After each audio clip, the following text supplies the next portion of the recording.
And we are live on the dark side of the moon. Yeah, I know people. I know people like to say this when they say dark side of the moon because I'm a huge Pink Floyd fan. So I always say that all the time with the effects turned on.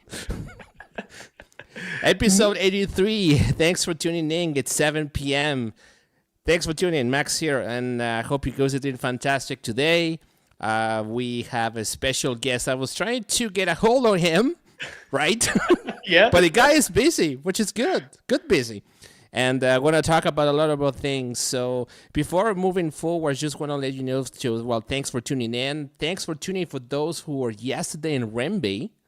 There was a lot of people that I met say, "Hey Max, how you doing? How you doing? How you doing?" And it's like, "Oh, that's awesome. That's good to see many people that I know."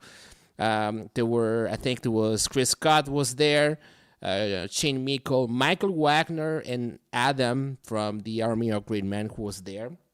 Looking forward to having him on my show eventually. And that was good. That was good. So today's episode 83, I have one of my guests here, Igor. How do you say your last name? Ryltsev? Yeah, it's Ryltsev. It's Yes, first time. Yes. Yeah, first Ryltsev. Fantastic. So I'm gonna talk about many things. We're gonna talk about many things. One of the things I want to talk about is the independence stuff. Obviously, we talk about Alberta independence, immigration, because you were born in Ukraine, isn't it? Yes, that's correct. Well, actually, yes. it was Soviet Union, but then it became Ukraine.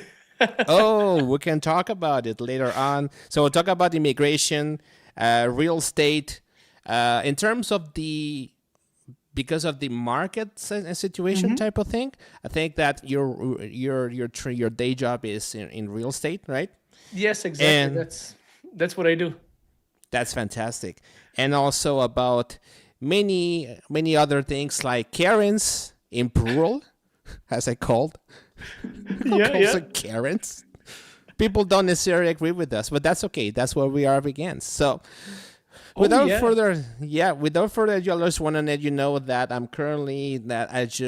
as of 4 days ago, I launched the Spotify channel for Freedom Canada.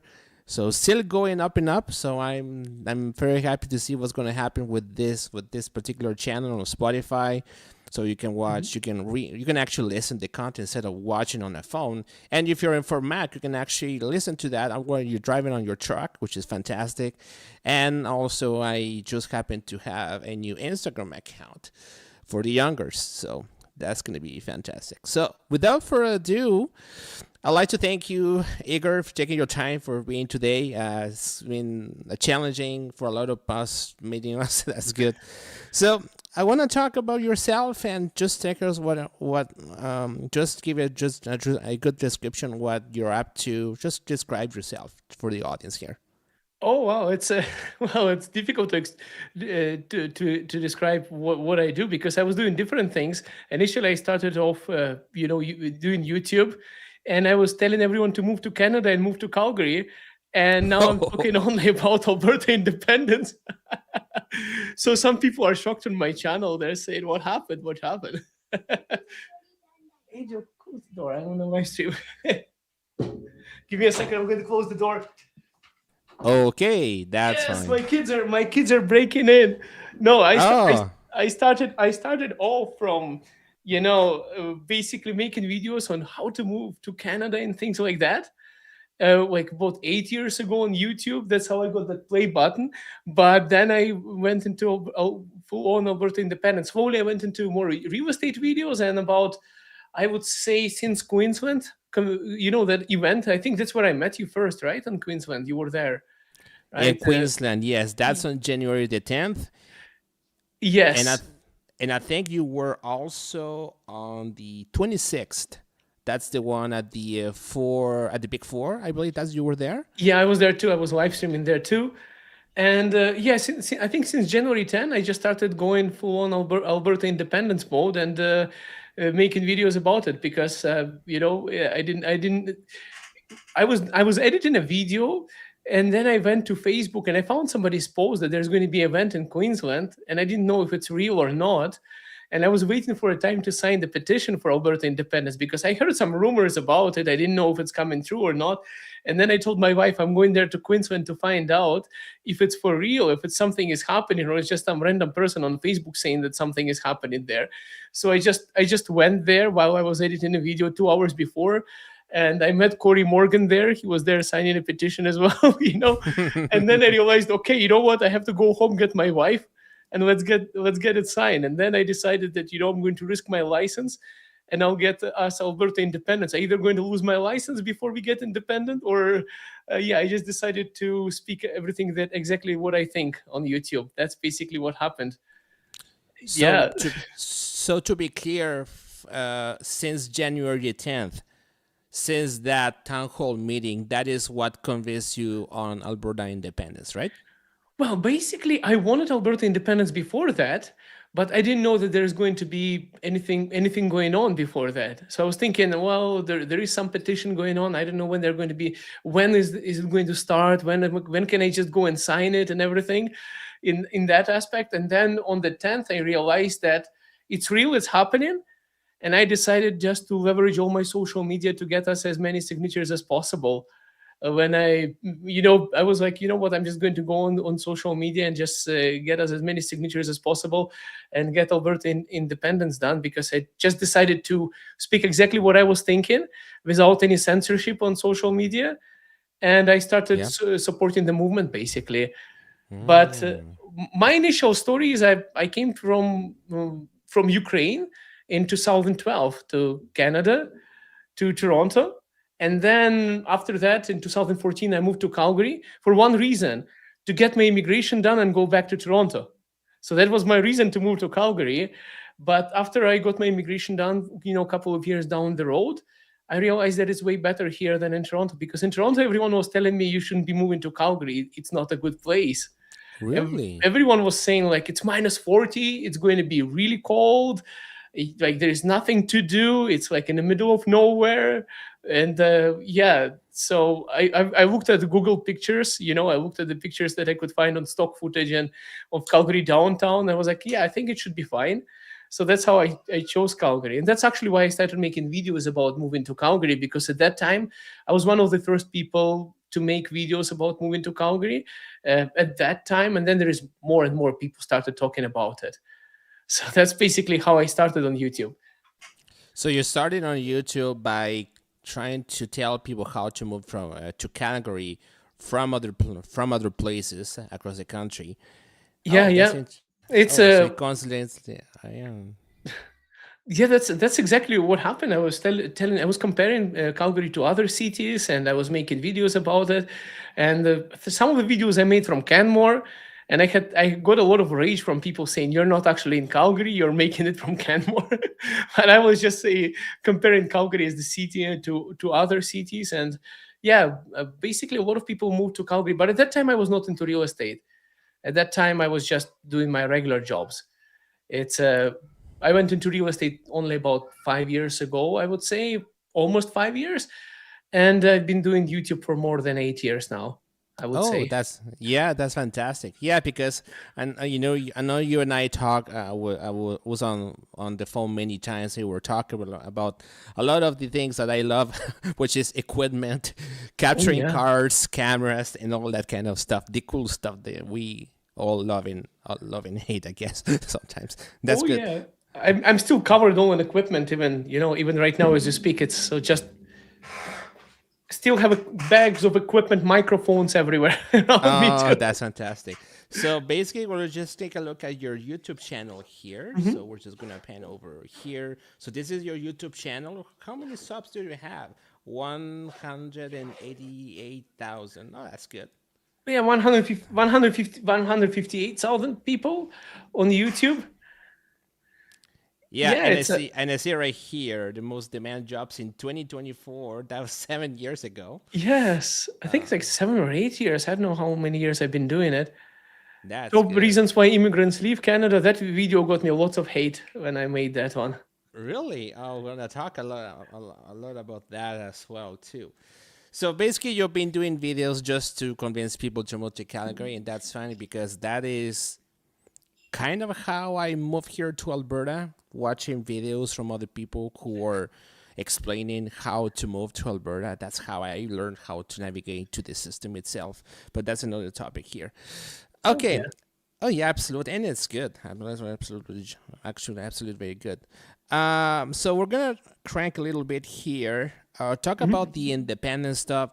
You touch base a little bit on that. How started from January 10th. That is when I think you've seen the amplitude of just how big the movement is, right? Oh yeah, exactly. No, I went there because I really wanted to support the Alberta independence, and I actually didn't realize that it's going to be so many people. When I first came there to sign a petition, it was like 3 people in a line there. Because it was I showed up like 2 hours before everyone else showed up to sign it. So I went and I signed it, and then I went home and I decided to still come back half an hour earlier, and I came back with my wife, and there was already a huge line, and there was no parking going on anywhere, and I was so happy about it. I was like, well, this is actually happening. There's so many people that are coming to support Alberta independence. It's not just me and my wife on the dinner table talking about it, that Alberta could get its independence. We could have I'll tell you why I decided to support independence. I have a pretty selfish reason to support it. People are saying, why are you doing that? I'm like, look, if there is, like if there is more jobs in Calgary, people have more money, and everyone is more prosperous. Then now, because I'm working into real estate, I can help and help more people with buying homes as well, and I get paid from that. So if other people are more successful, it makes me more successful too, in a way. So like I told I'm not like some people who are saying, "No, I'm just doing it only for the kids." Like for the kids, of course, that's one of the reasons. But initially, I was thinking about it. If Alberta just gets wealthier and everyone in Alberta becomes more successful, it also makes me automatically more successful too here in terms of incomes and everything. Because people are saying, "Oh, who is paying you?" I'm saying, "Well, you're going to get paid once Alberta becomes independent from the province." If people have more money, more people wanting to move here, Alberta becomes a more hotspot. I think it's really good, and also for the kids too, for their future. Because right now, it's I'm worried about the kids. I'm thinking I have to be saving money for them to buy a house once they grow up, because I don't think they'll be able to afford it by themselves. So that's kind of like a really weird feeling. So it's first I thought about myself, then I thought about the kids as well when I decided to support Alberta independence. And yeah, I think we have honestly, I think we have a great chance right now for Alberta independence. I think like the stars aligned really perfectly for us, because we have the momentum for it. We have the support for it. We have people that are there. We Yep. have a government that is, unfavorable government for Alberta right now, that would probably make it more easier for us get independence, because we have liberal government in power, and a lot of people in Alberta don't like that. And we also have in the US, we in our nearest partner, trading partner, United States, there is Donald Trump right now. And I think all of this kind of things that are aligned that could actually benefit for Alberta, for Alberta independence right now. I think if we don't do it right now, later on, if Democrats win in the US, and and if the conservatives get in power in Alberta, in Canada, I don't think that it would be a successful move. I think right now I think this year it could actually really happen. So I decided to put all the bets on it. It's a really great movement. So I've been advocating for the main question you had, how long have been advocating. I would say it's since Queensland went. I didn't publish Interesting. videos for a very long time, and since Queensland went, I was publishing minimum one video a day. Like Yeah, exactly. Because I was looking, I look at your videos and they're like in the 10-minute range, which is good just to convince people and kind of get the hangs of it. And I think you were as well. I think during that event on with Richard Andleton and Macy Holmes. When was it? I think it was like last week or so. It was a Saturday. I remember. I think it was last Saturday that that I was doing the sound over there, and I just text you, say, hey, you want to come here, and it's going to be an event, and Oh yeah, it's a yeah. I remember that event. I remember that event. I was telling my wife I'm so tired because I've been producing so many videos every day, and I said there is an event, and she kicked me out. She's like, you have to be there. So I texted you. I said my wife kicks me out. I have to be there on that event. Oh, she's oh, like that. she's like yeah, she's like you shouldn't be slowing down on supporting Alberta independence. I was like, you know what, maybe like I can just make a video today because live streaming I'm a little bit tired for that. And she's like, no, get out of there, show the people that the movement is still growing and everything. And she kind of booted me out, so I grabbed my equipment and I did a live stream from that event with you. Oh, that's awesome. And that's good that at least your wife supports this whole idea of independence too. That's good to know that she's on board, which is excellent. Oh yeah, she's actually Um, originally from India, so it's for some people it's surprising. oh, that's awesome. Yeah, and that gets to show that the independence train or the concept of independence is not just a redneck issue from the countryside. Now we're starting to see the more urban areas get involved more and more. I was interviewing Kathy Flat just about 2, 3, I think it was a couple of days ago, and she was talking to the Filipino community down there here in Edmonton, and how those guys are essentially on board and actually ignorant of the whole situation, right? So, Hmm. Oh so you yeah. were, yeah, go ahead. No, tell me. Yeah, because I was going to jump on another question. So you were born in Ukraine, and back then Mhm. wasn't Ukraine? Was like the Soviet Union, right? It was basically a Soviet Union. Like it was Ukraine, but the birth certificate said Soviet Union. I actually had to update my birth certificate when I was moving to Canada, because Really? for immigration purposes you have to show a birth certificate from a country that exists. And I realized that my birth certificate is from a country that does not exist. It said Soviet Union on it. So I had to go and give it to the Ukrainian government to get my birth certificate from Ukraine. So they it's basically everyone, that's how people in Ukraine got their birth certificates after the Soviet Union collapse. They had to, for example, they would just submit it to the government and they would give you a new one, that basically says Ukraine. It was always Ukraine, but I'll tell you what people don't realize about the entire thing in Ukraine.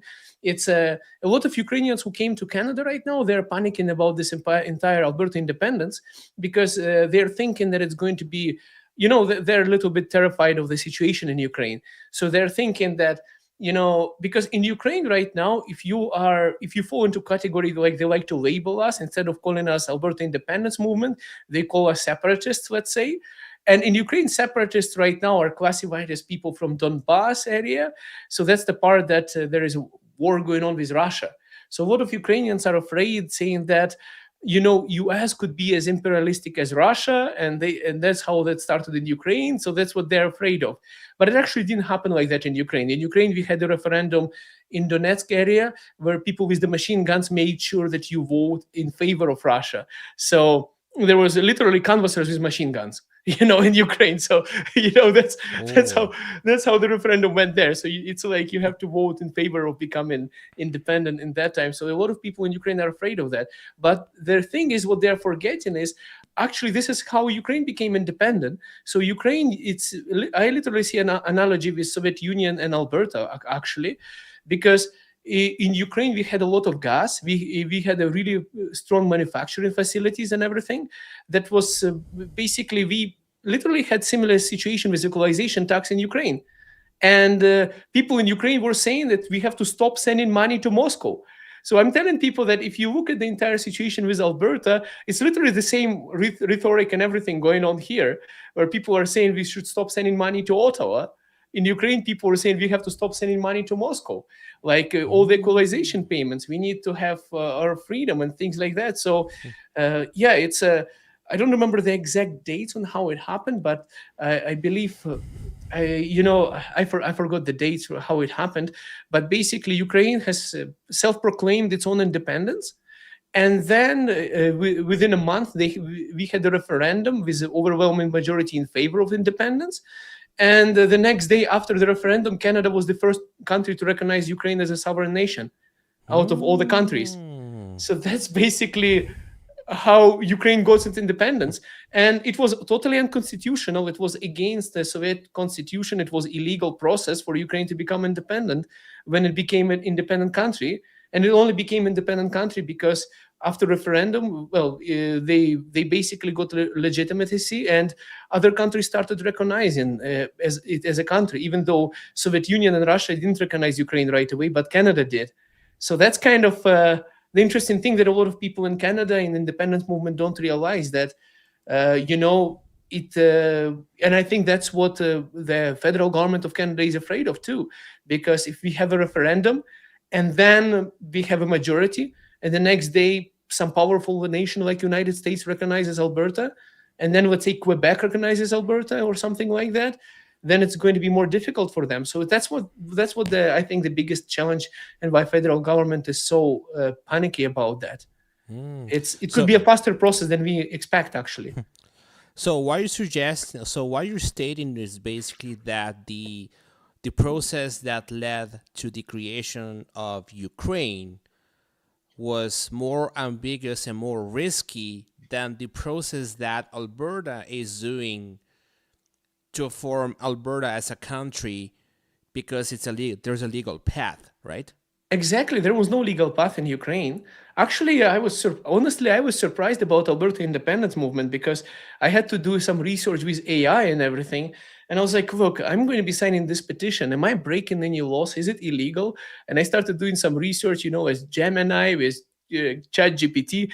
And then I found out like Canada is one out of very few countries in the world, probably the only one. I couldn't find other countries that you have a legal process set up by Supreme Court of Canada because of the referendum in Quebec, and all the things that, and the Clarity Act that happened, the legislation that they put in place, even though that legislation was made so that we would never get independence. Like, I believe the Clarity Act was built for, to make sure that nobody can leave Canada, just to make it task impossible.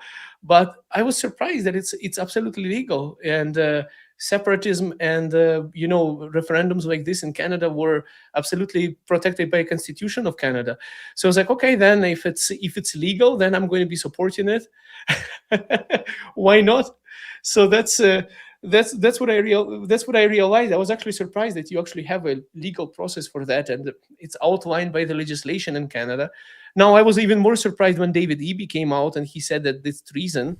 That's what got to me the most. It's I think I cannot I'm really unhappy with what David Eby did, because let me try to show you something. Give me a second. I'm going to try to show it to you on my phone. I literally recorded it and I wanted to show you. 1 second. It's this one. No, it's this guy already deleted it. It's like, but what David Eby did is something like that. Now, I'm getting messages like this one. Dear Igor, my name is Dylan McLernan. I'm born and raised in Alberta, and I think you're a traitor to my country, Canada. And I think that you need to consider leaving and heading back to Ukraine with your family, because you shouldn't be coming into my country, Canada, and trying to separate it. Okay? Wow. Unless you're Russian, of course, which is probably a good likelihood. Under the elections. I screen recorded it before he deleted it. I screen recorded this before this person deleted it yesterday on X. I was like, wow, thanks for our politician for, giving these guys an idea to call us names for no reason. I was like, I have to screen record this because that was a little bit crazy. But it creates some pressure for my wife and for the family as well, because she's worried about this kind of people. I understand it. And that's another thing that I want to discuss, is that because you're essentially setting yourself as I would say a public figure for independence type of thing. The leftists are absolutely going to melt down. They're going to do whatever they can to actually to basically derail every single one who is talking about independence, for you to be called a traitor and a danger for Canada is what I personally have seen. People giving me names or any sort, right? Oh yeah, Yeah, it's and you were essentially like you are not even like you're not like Miss Sylvester who was talking like long time ago about Alberta leaving Canada. You're not like the Jeff Rafts of this world who's been very abrasive, and some people don't like him because of his many views that he has, particularly on immigration. Like even myself, I'm an immigrant by definition. Like I wasn't born here, and for people to be, and so I'm basically on the same category as you are, right? And for you to be called a traitor or whatever adjectives they want to give you is just a scare tactic at this point. I agree with that. I agree with that. It's really strange what these guys are doing. I'll tell you, I think they have a little bit of, I'm not. I went through the entire conversation. There is entire topics about, like trying to get me deported, reported me to CSIS and things like that. Like there's entire there's entire topics going on, like threads that they're creating there, and like with hundreds of comments and things like that, like reporting me and things like that. Saying that you're breaking an oath of Canadian citizenship or something like that. So these guys are coming up with all sorts of things. Even they're making tutorials on how to complain on my license so that I would lose my license for real estate as well. So there's Really? I'm pretty sure there should be a bunch of complaints by now. I'll wait and see. I haven't yet heard anything from. I'm hoping that Peterson's law is going to be protecting me, because the Daniela Smith, I think they already took it into effect. It's Peterson's law that Jordan Peterson, you remember, he was a licensed professional in Canada. So realtors are basically licensed professionals as well. So we fall under the same legislation. So I'm hoping that that's going to be a protective measure there. But those guys are definitely. I honestly, I have no idea why they're so angry, because literally I only have one vote. They can, if any one of them, they can just go and vote against me on petition. It's absolutely legal. So that's like, I'm not, I'm just speaking my mind on my own page and my own profile, and I'm not going to their homes. I'm not harassing people or making any kind of civil unrest anywhere. I'm just coming up to my page or YouTube channel and I say, hey, I support Alberta independence, and that's basically it. And honestly, I don't have like 10,000 votes. I only have one vote. So if they all go and they say no, we don't want to leave Canada, then they have 10 votes against me. So it's I don't see the reason to go so far for those guys to behave like that, to be honest. Yeah, and quite frankly, the problem is that it's just like even the process of for a province to leave Canada is a completely legal process. It's just that them don't necessarily understand that it's legal. And if they knew the truth that the process of Canada leaving for a province to leave Canada is legal, they will be probably going to their brains will basically misfire, because they're going to say, oh my god, this should not happen at all. That's going to be, and they're going to do some sort of like they're going to rant on social media saying, oh, this thing should never happen. We should be strong and strong in Canadian and strong against Donald Trump, orange man bad. So yeah, that's gonna be good to see. So lots of so you were essentially harassed on social media by by basically voicing your own opinions as well. That's I think at this point it's kind of expected at this point of time, unfortunately. And and this is something that was said in a speech yesterday with Adam from the Army of Great Men, is that we need to voice up, and the fact of the matter is that we need to voice up and ask what they call the unpopular questions, the uncomfortable questions. And once we start to voice up more and more and more and more, it's gonna be easier for the new ones to speak about it, right? Exactly. No, to be honest with you, if you look at it in Canada, I'm really surprised by those guys because there is a freedom of charter of freedom of rights and freedom of expression, things like that, and whatever we are doing is absolutely within that within the freedom of speech. It's what surprises me is that those guys think that by they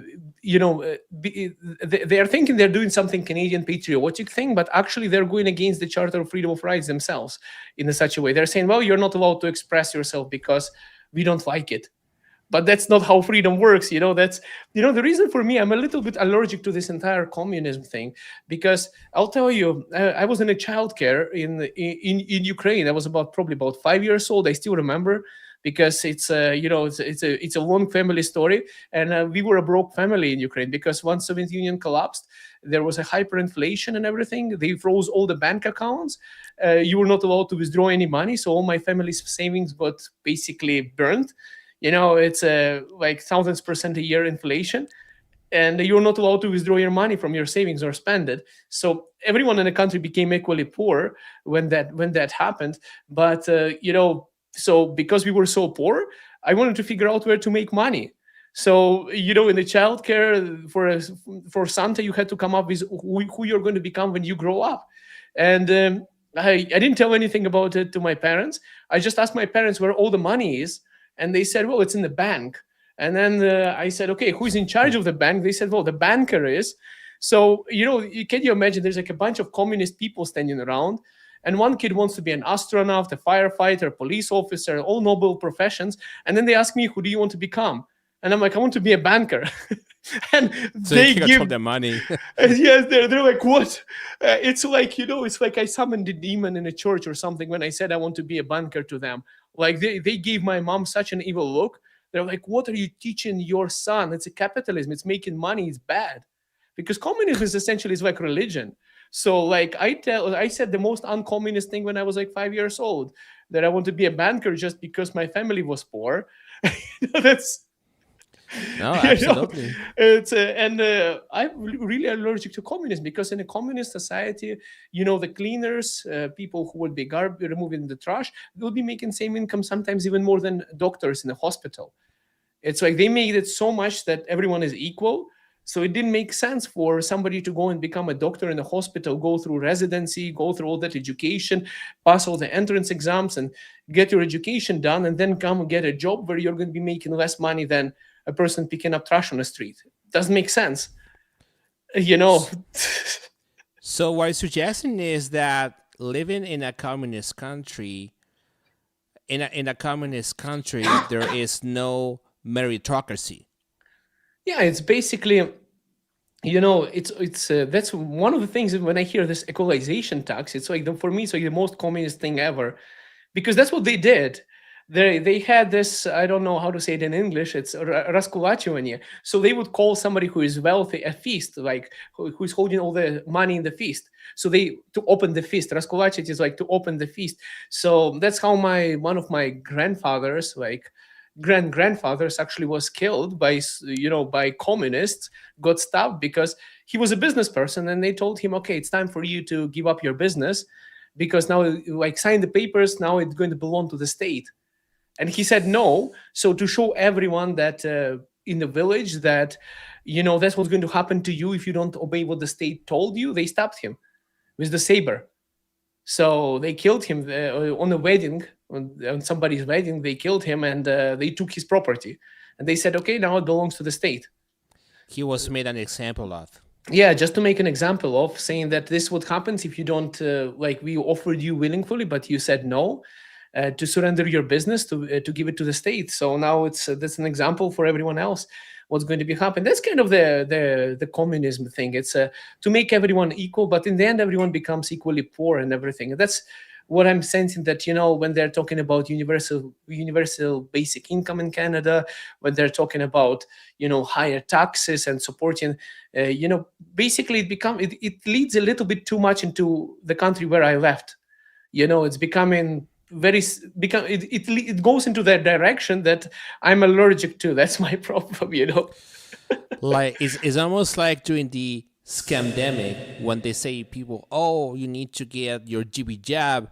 We're not forcing you, but if you don't get to work, you don't get to go to a restaurant, you lose benefits and such, unless you take your GB jab. It's the exact same pattern, right? Exactly. It's well, that's how it starts. Essentially that's how it starts. And I feel that if you're going to keep quiet and then you just close your eyes on certain things, slowly, it's like an effect of boiling a frog. Like the temperature keeps on increasing, but you adapt to it. You don't notice it until it's too late. Until you go out on the street to voice your opinion. And that's what happened to some people. Like I know a person from Russia. He's living in Erdry right now. He came here as a refugee because his wife is Ukrainian. So in St. Petersburg, when the war in Ukraine started, he just went to a silent protest, and he got arrested there because he went to protest. And they took him to jail after that. And they took him to the jail out of the city in some rural area because the city's jails were overfilled by people like him. Of course, it didn't make any news.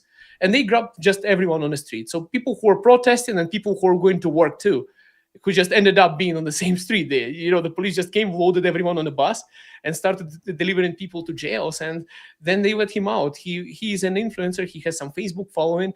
He went on Facebook, and one of his friends picked him up after the event because he's like, hey, anyone can. He went on Facebook and said, can anyone pick me up from this place? I'm in the middle of nowhere.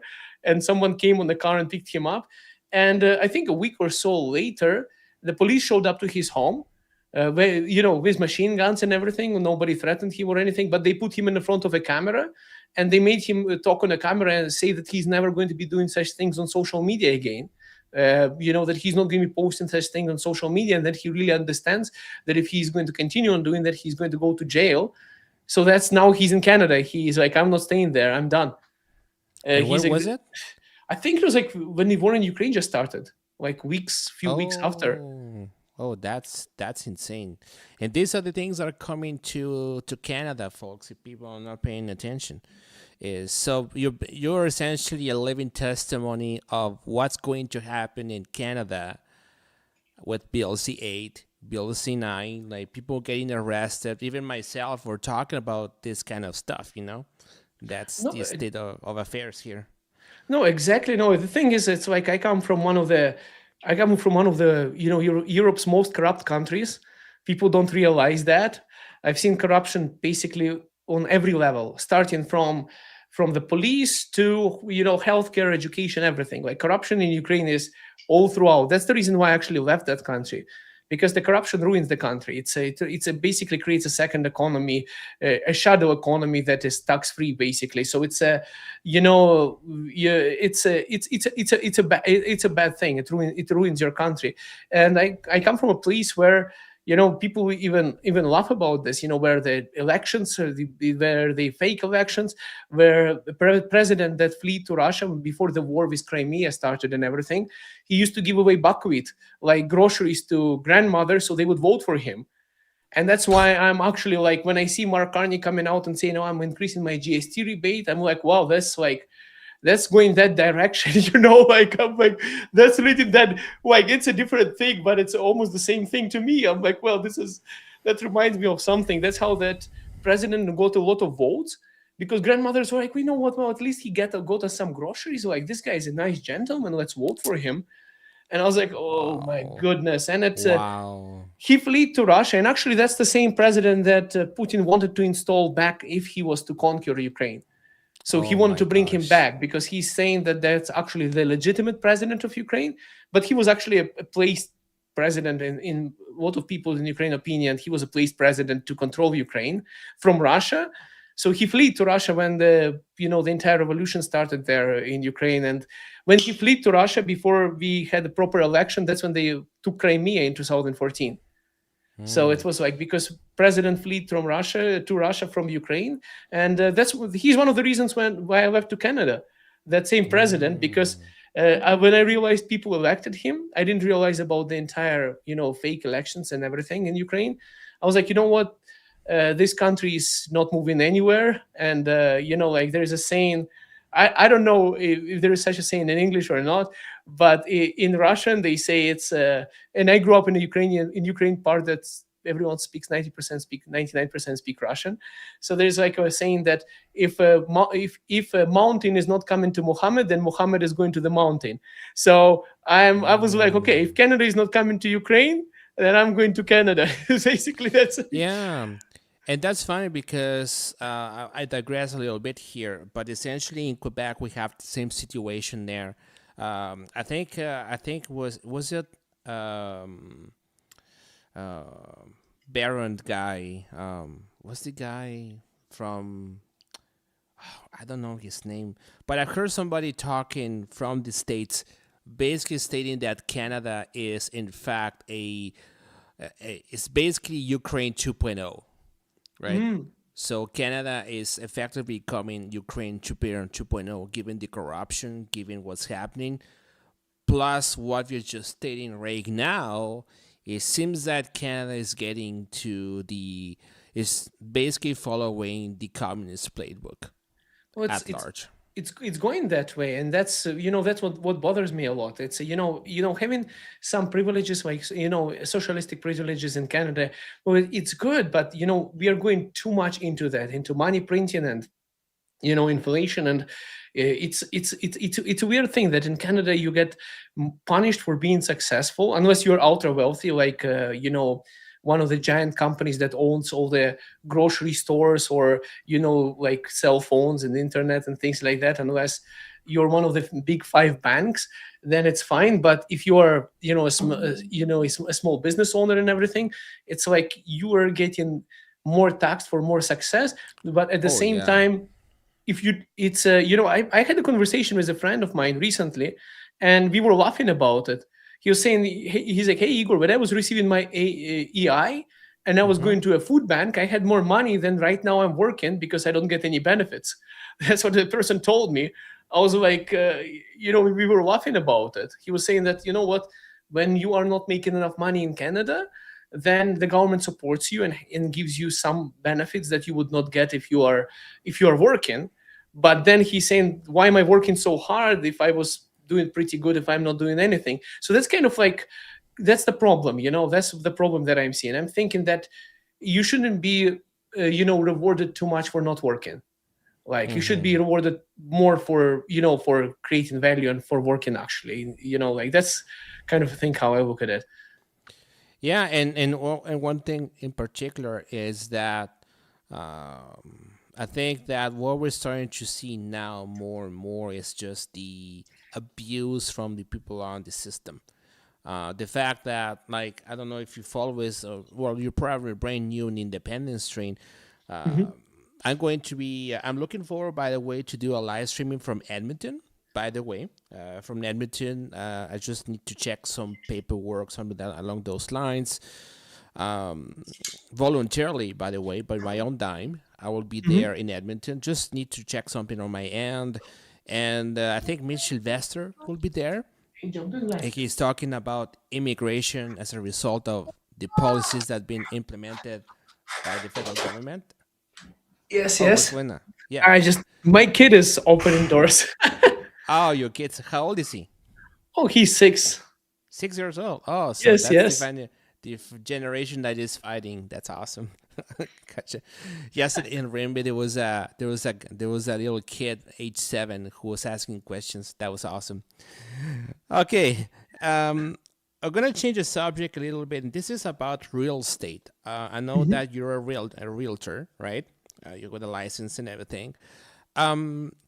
One of the things that I've noticed, or at least heard in the comments or any town hall meetings, are 2 things.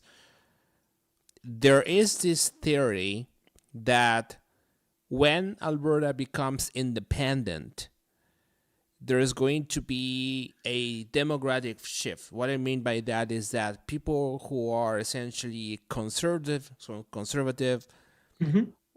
are more prone to move to Alberta, and those who are left-leaning are going to move out of Alberta. What do you think, or what's your takes on that? What's your What are your thoughts on that? Well, honestly, my thinking is that there might be more people moving to Alberta than from Alberta. That's what I'm thinking, because it's strange. I had really strange conversations with people, about this entire Alberta independence. I had people from Ontario who were telling me that they want to move to Alberta as soon as Alberta becomes independent. So there are some kind of really conservative people who are so fed up with liberal government that they want to move to Alberta as soon as Alberta becomes independent. So there might be actually, there might be a mass migration into Alberta. I had people from New Brunswick, from Ontario. Initially, when the entire, I was talking about Alberta independence even before, on my Russian-speaking YouTube channel. I also have a Russian-speaking YouTube channel where I have a bunch of Ukrainians. You're not going to believe, almost everyone in Ukraine speaks Russian. They just don't want to do that. Like, they wouldn't speak Russian to a Russian person, but they would speak Russian to a Ukrainian person, like me, for example. And I can speak Ukrainian too, but I'm better in Russian. So anyways, just like Ukrainian president, if you don't know, his first language is Russian. Ukrainian president right now, Zelensky. So he's a native Russian speaker. When he became a president, he actually had to take tutoring to learn Ukrainian. Oh, interesting. That's how things are. And I was talking about immigration, and I'll tell you, a lot of Eastern Europeans were actually supporting Alberta independence. And I had some people who were saying that they're going to be selling their real estate and relocating here immediately. I even had some people who were asking me, can I just buy a house in Alberta without, just in case Alberta gets independent, would I be able to claim my residency? That's what people were asking me. So I had this kind of conversation from people. It's really conservative people. And, there's actually there is actually a couple of categories. So there's some people who want to move to Alberta because it's going to be independent. And there is also some people, they don't speak about it publicly, but in private, they tell you that they're like, you know what, I would move to Alberta just in case it becomes 51st state. Like, that's what people tell me, actually. I was like, well, I don't know. Like, I don't think it's going to be happening, but I cannot promise you anything. I'm not a lawyer. I don't know how everything is going to be working and things like that, and what the requirement is going to be for you to get your, residency, how to become Albertan if it becomes independent. So I always tell people, if you want to move to Alberta, just move now. If you want to move here, and then you sign a petition, then you sign the referendum, and you actually help us with the entire situation. But I'm sure there will be I'm sure there will be people who would panic and they would move out. But honestly, I don't want to. The thing is, I don't want to cross the line on what I'm saying, because as a realtor, actually work with the experience. But I think that how do I put it correctly? I think there will be the correct people would leave and the correct people would come. That's what I would say. Okay. In a way. Yeah. So this whole idea of people leaving Alberta because it's getting more conservative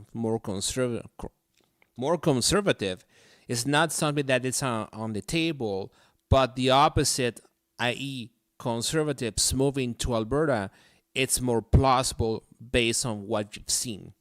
Yeah, what I'm thinking, what is going to happen is actually a lot of people who are saying they're going to move, they're actually not going to move, because once they figure out that they're not going to be losing their Canadian citizenship if Alberta separates, because a lot of them are like, oh, I'm losing my Canadian citizenship. But then if it comes to, well, am I going to be selling my house right now in the current economic conditions?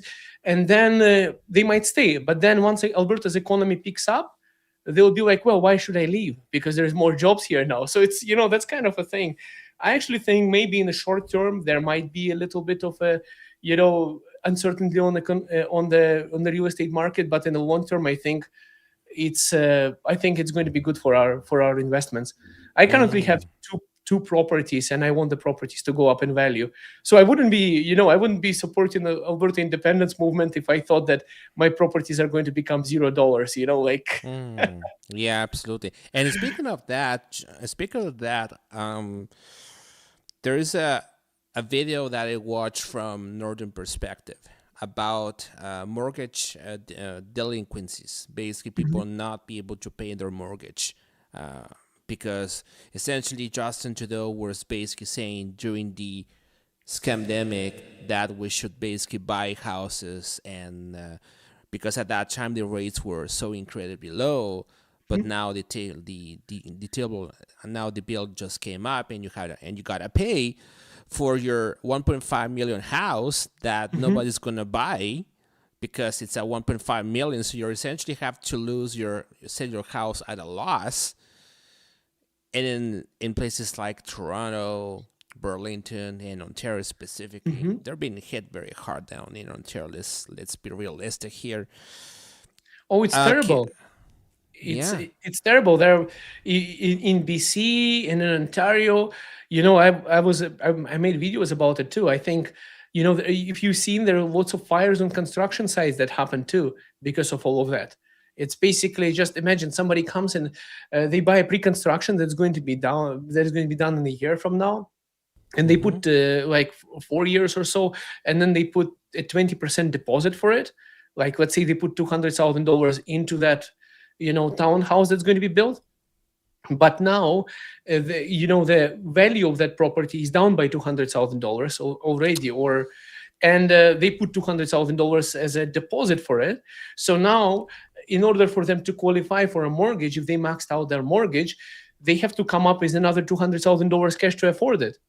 So they lose their down payment to buy. So they buy this property. Yeah. Let's say they pay the down payment, but because of the value of that property is losing so much, they have to sell at loss on the first property. They buy the second one, but they have to pay almost the exact down payment from the first initial property into the new one at loss from the first one. Oh, it's even worse than that. It's like, it's even worse than that for people, for example, who didn't have a first property. So people saved up their life savings, $200,000, husband and wife, and put all their incomes, probably call their mom and dad, say, hey, can you gift me $50,000 because I couldn't afford it? And those guys also pulled out $50,000 from their retirement fund and just, okay, here you go, because gifts are allowed, as far as I know, on mortgages from family members. And they're like, okay, now we have a property and it's going to be built, and they took a low interest rate and everything. But now, before they get the keys, they have to qualify for the mortgage, and their mortgage is basically, let's say their mortgage is like, I'm not going to be making exact numbers, but let's say it's $1.2 million or something like that, but the property is worth, let's say it's already worth $1 million. The bank is going to say, well, the bank is not going to give you $1.2 million mortgage for that property because now it's less. So the bank is going to say, well, it's your fault that you are paying so much for a bigger property. We'll still give you a mortgage, but we'll give you up to $1 million, let's say. So you have to come up with another $200,000 to afford it. So that's the problem. And then there is another problem after that too, on top of that. If those people say, well, you know what, we're just going to walk away from our deposit, then the builder can go after them and say, hey, because you breached the contract, now we expected that 1.2 million, but now because of you, we have to sell it to somebody for $1 million.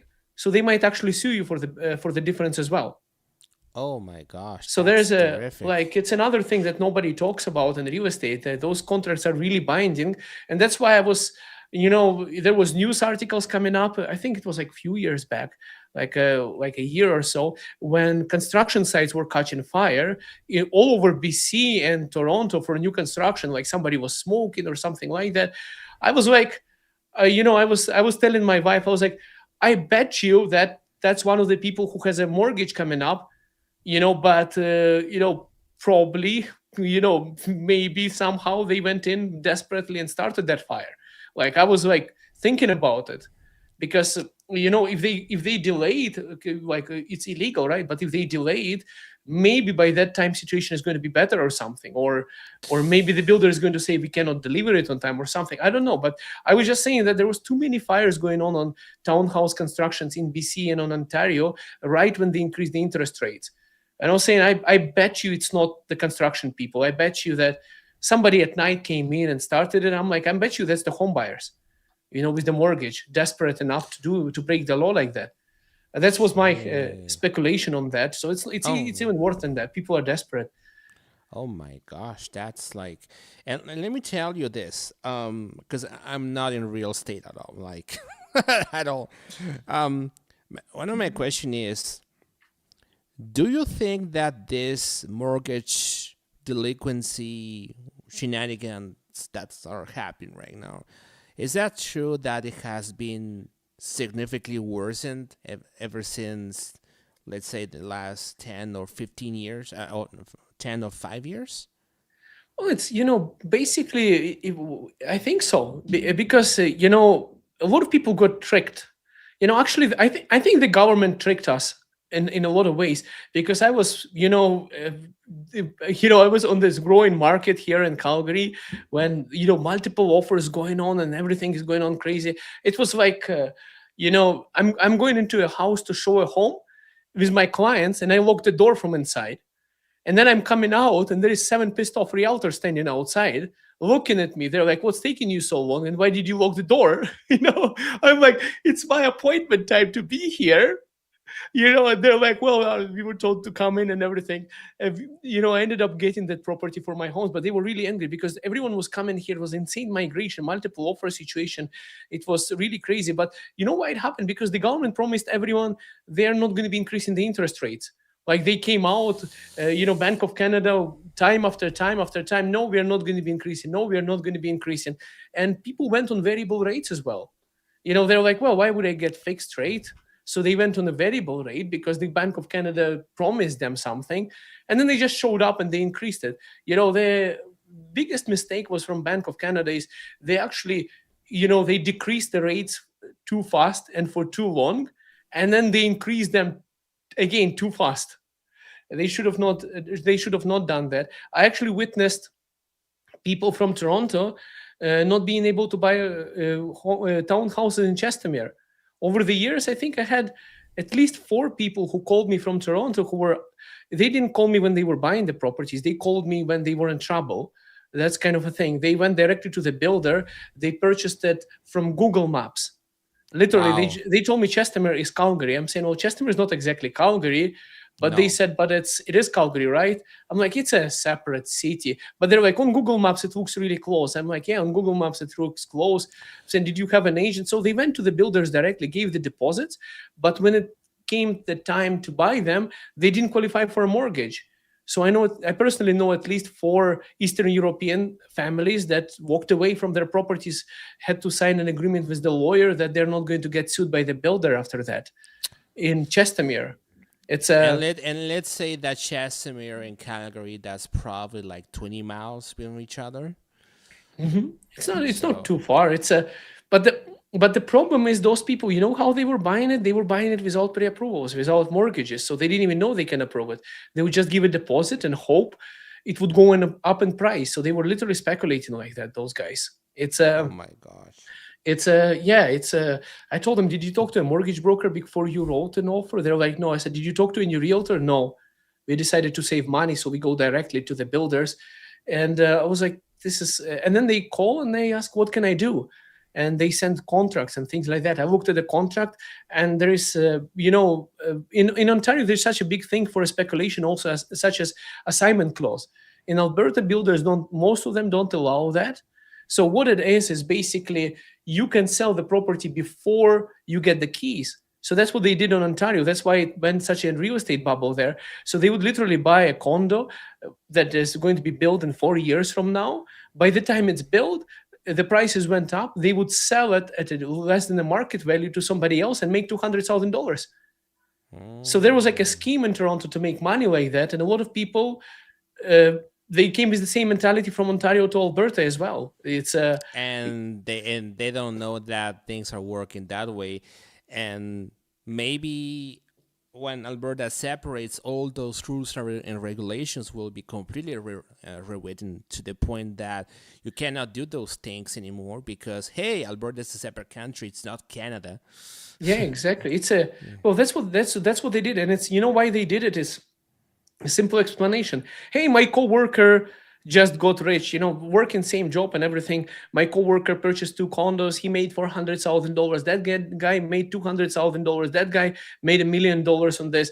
Everyone is rich. And then they're like, yeah, I'm going to do exactly what they did. And then a lot of people went and did exactly the same thing. And then they increased the interest rates and the market has shifted. So that's what's causing so many delinquencies on top of that, because it's just crazy what is going on in Toronto. I know people in Toronto that are taking credit card debt to pay off their mortgage. I'm like, wow, this is like, and how long are you going to last for that?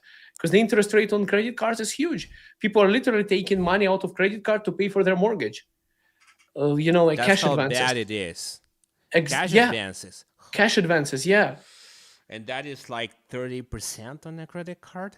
Something like that. It's because I talked to too many mortgage brokers about this. I talk to mortgage brokers and things like that. People are, taking the money out of the, and this is what they do. They take money out of the credit card to pay for the mortgage, and then they try to refinance their house to take out money for the house to pay for the credit card.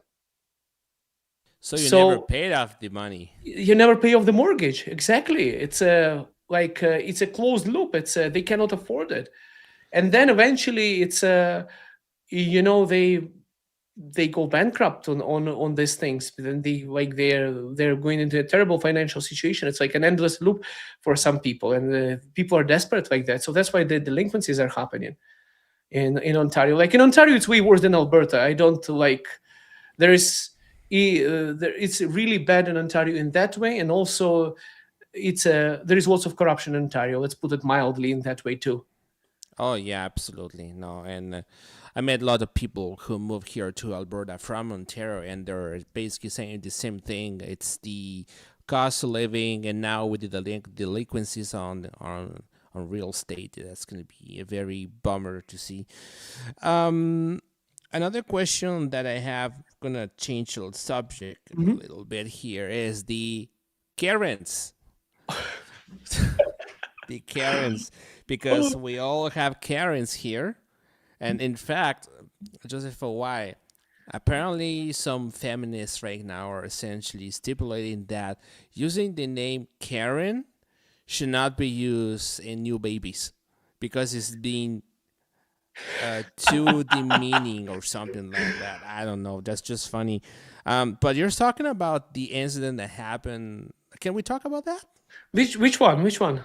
The one that happened at the place down there where you were live streaming. That one that was cut out by Unacceptable Fringe and all those guys. Oh yeah, well we can talk a little bit about that. It's basically. I didn't realize that I didn't recognize that person until I came home, and then I started looking at the entire threads. Then I realized who that person was. I actually knew that lady before I was to the event. The thing is, I don't even, I see people commenting and things like that, and I'm trying to ignore most of them. I didn't even know that it's the same person, and then I realized that it's the same person that has been on my previous post and everything. Because when I came home, there's like, look, there is Igor is here, and things like, I'm on this event. Igor is here. It's going to be interesting and things like that. I was really surprised by that. It's like, and then people are commenting there. Oh, I wish I was there. Like I was thinking maybe they want to beat me up or something. Some people who are saying that I wish I was there. Ouch. So, it's like it's really weird. So I think that that person is a canvasser for recall of fear or something like that. Jennifer? Yeah, I think so. I think that's what she was doing there. But I was surprised that she was targeting me, saying, "Oh, it's Igor is here. It's going to be interesting." She's basically notifying her crowd and stuff like that about me. I was like,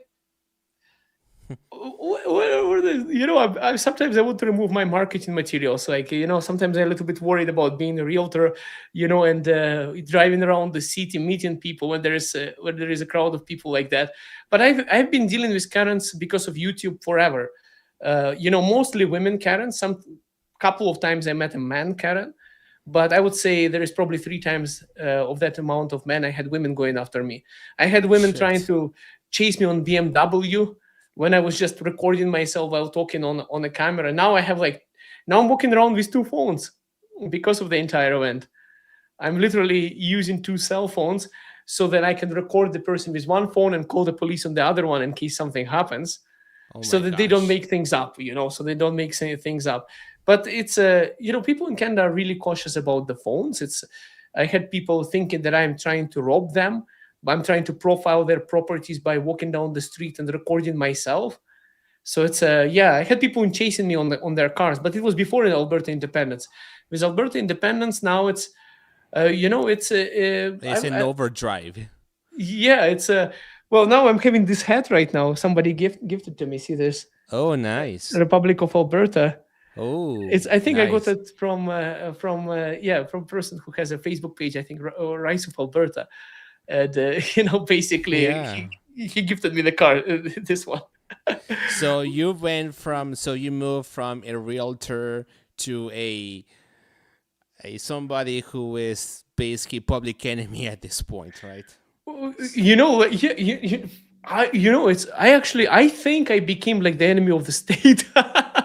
My goodness. It's like, oh my goodness. But honestly, it's a horrible thing to even think like that, because it's like look at this way. If the government says that you are like, they allow the public to label, like EB came out, I think it's very irresponsible what he did by calling Alberta independence movement like traitors and treason, because it gives people, there are people on both sides that are not exactly sane, like some people who are going to be like, they would take it as a patriotic honor to go after somebody who is, let's say, a traitor, like that, for in their own mind, in their own imaginary world.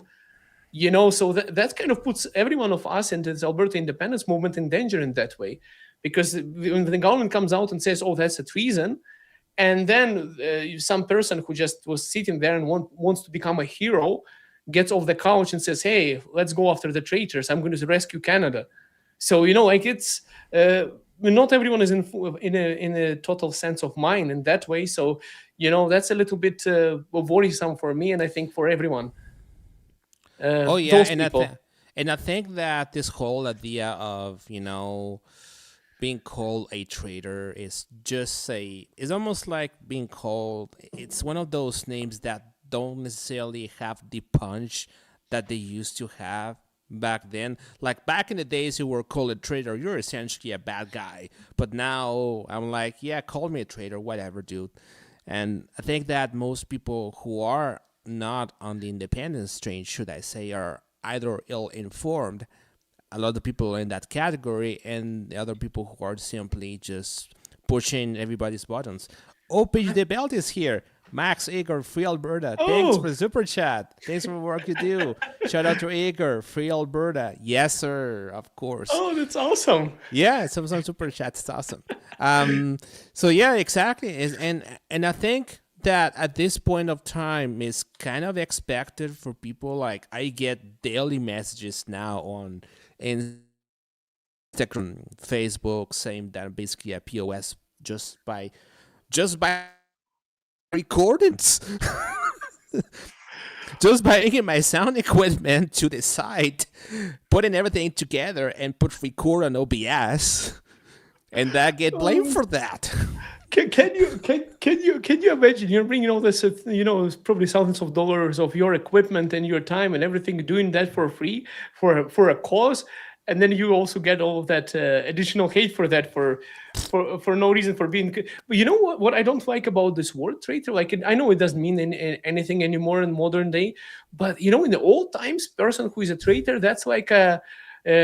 That's when people would be going to concentration camps for that. Like that's not a good word to call somebody that. And I think the government should actually treat it as a hate speech, and shouldn't be used like that easily, like people are using it right now. To be honest with you, it's just scare tactics, for people, I think. But it's an appropriate word, especially if it's a legal process. What we are doing.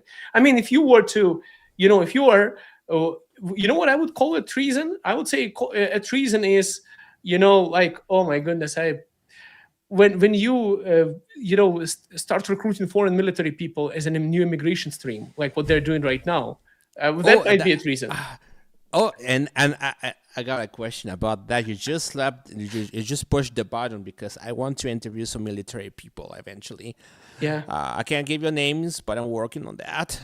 I can talk about immigrants here because I tried to join the military when I was in high school. Okay, and back in the days was like, oh, that's so cool, work in the military, right? How do you think is going to happen after Mark Carney decides to integrate immigrants in our military when in order to serve the military, you actually need to be a Canadian citizen? Well, that's actually a good point, right? So they might change the Immigration Act. So they might change they might have to change the Immigration Act in like what do we have? We have IRPA and IRPR, Immigration Refugee Protection Act and Immigration Refugee Protection Rules, and then we have a Citizenship Act. So they might have to amend those documents for that to happen. I actually studied immigration law in Canada to become an immigration consultant, so I know a little bit about legislation, and that's why I'm laughing that people are saying that I'm going to get deported for supporting Alberta independence because I actually have an immigration law diploma. In Canada, I spent like $12,000 in 1 year studying for that one diploma.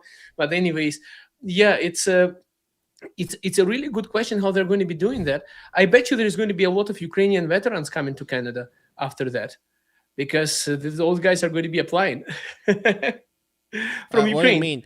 Hold like on. military veterans. I'm trying to understand the call flow here. So you're talking about military servicemen from Ukraine moving to Alberta or something like that? It could. Sure. I mean, with their legislation, the immigration stream that they put, they want to recruit military. There's okay, I understand. That's what I'm saying. Gotcha. Probably Ukrainian servicemen might be coming too. Chinese servicemen might be coming. It's really suspicious for me that they're doing that. It's basically, first the federal government was bringing cheap labor into Canada, on the working visa. Now they want to bring cheap military or something. That's kind of the weird thing. It's like, why don't you pay Canadians more? I was actually looking into joining Canadian Army myself at some point. I think it was like 4 years ago or something. And then I looked how much they get paid, and I was like, you know what? Risking your life and getting paid so less, I'm like, you know what? That does make sense. Like military should be getting paid at least double that amount. So I think maybe that's a solution that they came up with. Hey, we can pay half the money and bring a bunch of immigrants from other countries to serve in our military, so that, like for what the Canadian Army is making, and they're not paying them enough, there's going to be more than enough for people from those countries. That's probably the idea. Yeah, and also one thing in particular is that now we're opening the valves to the military, bringing immigrants to the military, okay? Yeah. What's going to be the next step? Oh, we're going to bring immigrants to vote. And I think that Bill C-3 that was passed just recently kind of allows new Canadians to become Canadian, forever Canadian, in another country, simply because your parents lived in Canada for a significant amount of time, something along those lines. But basically at this point, the Canadian citizenship is basically useless. I often said on Twitter, and I got a lot of trash talk about it, I hold my Canadian passport and my Chilean passport. Yeah. And I can tell, and I said, my Chilean passport has more value than the Canadian one. Back then, when I was about to join the military, the speech that the Canadian servicemen were doing is that, hey, we're so good, we're so well seen internationally that Americans are actually changing their badge, removing the U.S. badge, putting the Canadian one, and going on the field with that, and they will not get killed. That's how they evade getting shot in Afghanistan, for example. Nowadays, basically Canada is being seen as this ultimate joke. You can have men masquerading as women and having having tampons in bathrooms. One time when I was unemployed about 2 years ago ish, I was looking for jobs and I applied to work at the military. Well, I didn't apply. I just was on the Teams call. And there was this dude called Jessica with a very, very, very masculine voice. I'm Jessica. I'm like, you're not a lady. Come on. It was like, okay, I was expecting to see a dude. Okay, I understand. Fantastic, fantastic. But when he said that his name was Jessica, I was like, okay, I'm going to leave this conference because this is just freaking nuts.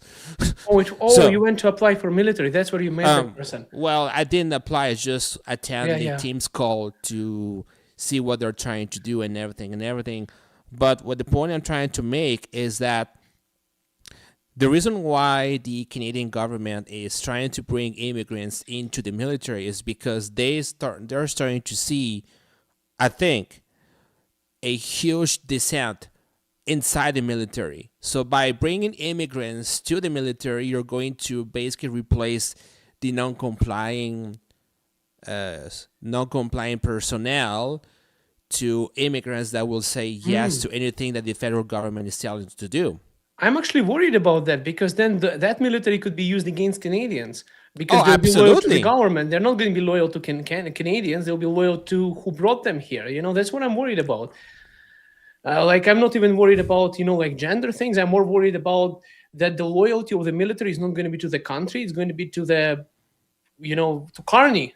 It's essentially. Oh, yeah. Because right now, if he was to say, hey, go invade Alberta, let's say, for some reason, put in the military, a lot of people are going to be like, you know what, we are not doing that. That's our people. And they're not going to listen to that. But if you bring in a bunch of immigrants, they'll be like, okay, that's an order. We are going in. It's that's the thing. I think that's why I'm getting so much of hate because, as well for being an immigrant, because since people don't know I came in 2012, they think I'm still a refugee from Ukraine.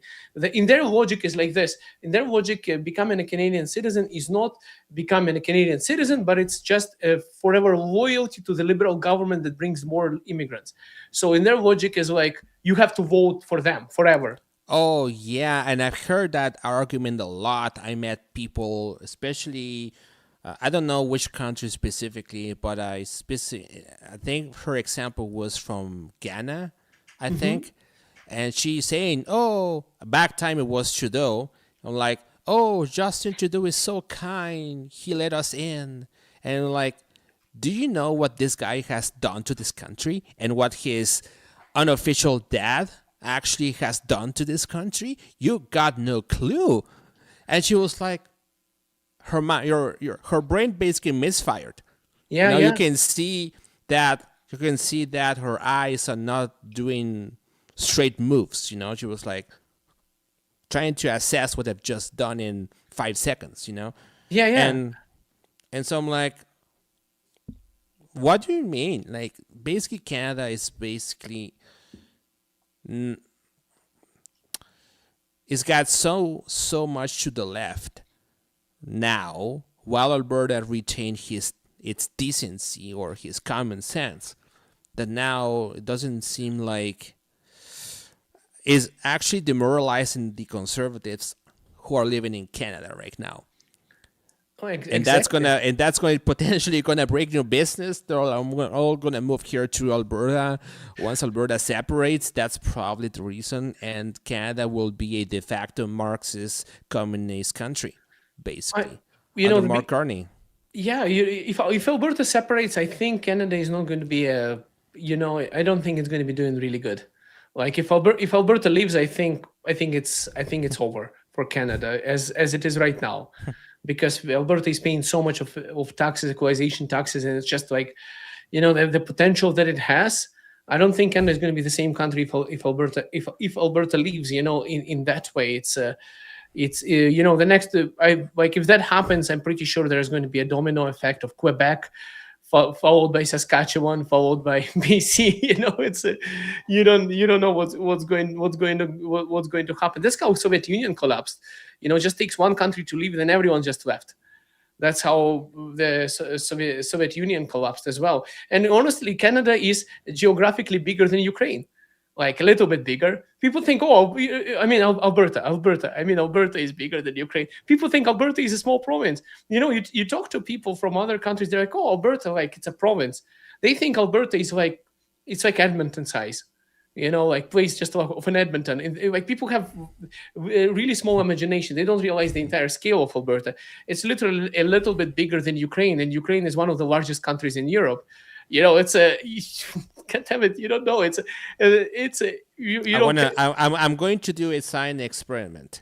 I'm going to open up Google Maps. Oh yeah.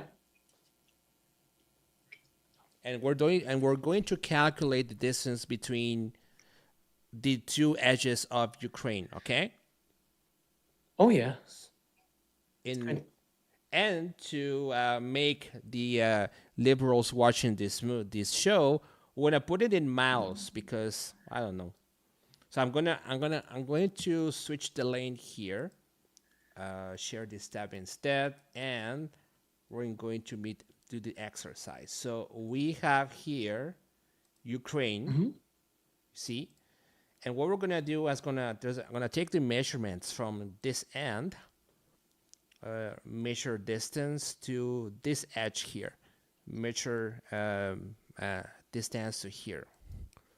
So that is about 1,200 kilometers. So that almost 750 miles. Okay, 1,000 kilometers from which end to the other. Okay, that's not a lot. So if you go in here, if you start from Kuts, and you go here 500 kilometers, that will be probably Olds. And then you have about here Edmonton, and then you have Fort Mac around here. Oh, so perfect. You just passed my city. So basically Alberta is in fact larger than Ukraine. Fast over to Ukraine here, to Alberta actually. Let's do the same exercise. So in here, we're going to see where's Alberta right here. Oh, that's Yukon. Okay, my bad. All right, let's do the same exercise. So we're going to start in Kuts. That's the border town.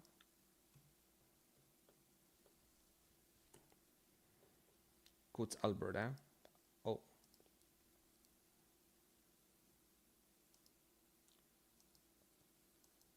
Kuts, Alberta. And we're going to put this in here, the ruler distance to here. And obviously it's pointing to Ukraine, but we're not going to do that. So what's the furthest edge of Alberta? I think it's about here, right here, distance to here. That is basically 10 times more than Ukraine. 12,000 kilometers, so basically 8,000 miles right there. So just on a land perspective, Alberta is, I haven't looked at the surface, but it's basically 10 times bigger than Ukraine from a distance, from a driver distance from one edge to the other. So my guess is that within that, Alberta is essentially bigger than Ukraine from, at least from a driving perspective. I have to check the surface of the country. But if you look at the surface, it's just a little bit bigger, but it's still bigger. And it's basically Alberta would be a pretty big country in itself. People just don't realize that, and that's the entire confederation in Canada. And honestly, I'll tell you, I learned more about Alberta as I joined the independence movement. I figured out that I started looking at the history of Alberta, and I realized that there has been independence movement forever since it became part of Canada. And then all the Resource Transfer Act, when it happened, and I think it was like 1935, that Alberta didn't even get its own resources, and how they didn't want it to become the Buffalo province, with the Saskatchewan and things like that. So Alberta has been mistreated for a very long time, like for over 100 years. Yeah, that's the reason why there's what keeps keeping Alberta within Canada is the ignorance from people, right? So what's keeping Alberta within Canada is the fact that current generations still believes that Alberta is within Canada without knowing the full history of the 120 years prior to that, right? So. Oh yeah, no, it's exactly. I think it's a lack of information, and I'm actually really surprised right now.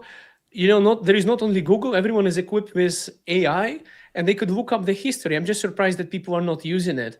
Like they could literally ask a question, go to AI and ask, hey, what about the treaty lands that they are speculating on, things like that? What was in those treaties? And it's going to tell them exactly what was there, and they would know what's the truth is. I think we're living at an age where disinformation and lies is close to impossible if you can just use an AI chatbot to go and ask, hey, why is there Alberta separatist movement? Why is there for independence?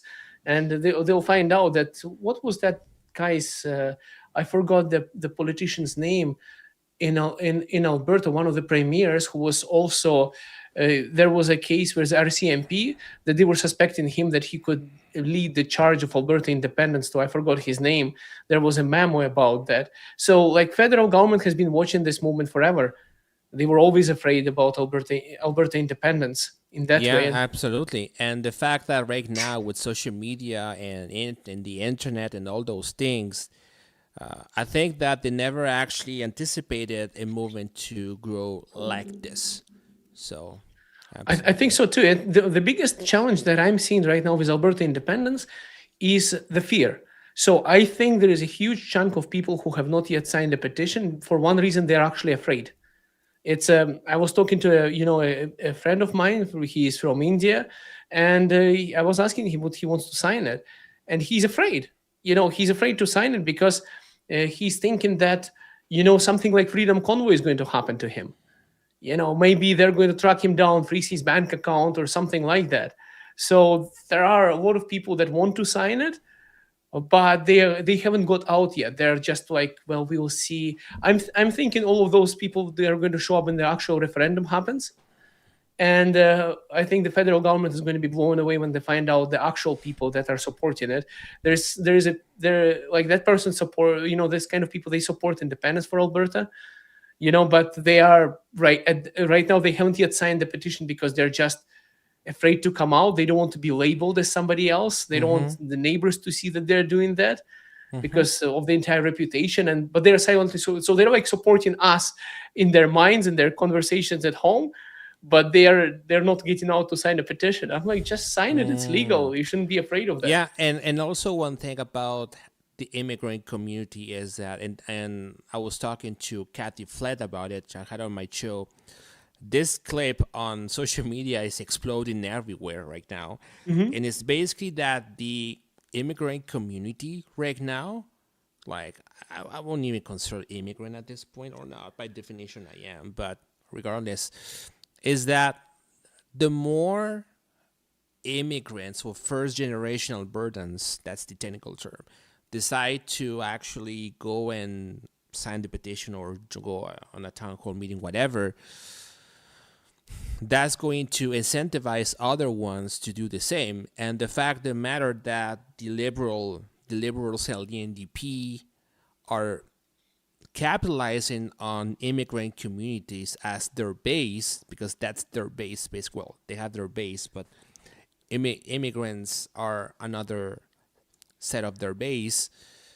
That is keeping people in a bubble without knowing the information. So what I think that the independence train needs to do now is to get into the immigrant communities like the Filipinos specifically and relay the message, and also let them understand that this concept of Canada that they were promised by a federal government is not the Canada that that Canada had about 6 generations ago.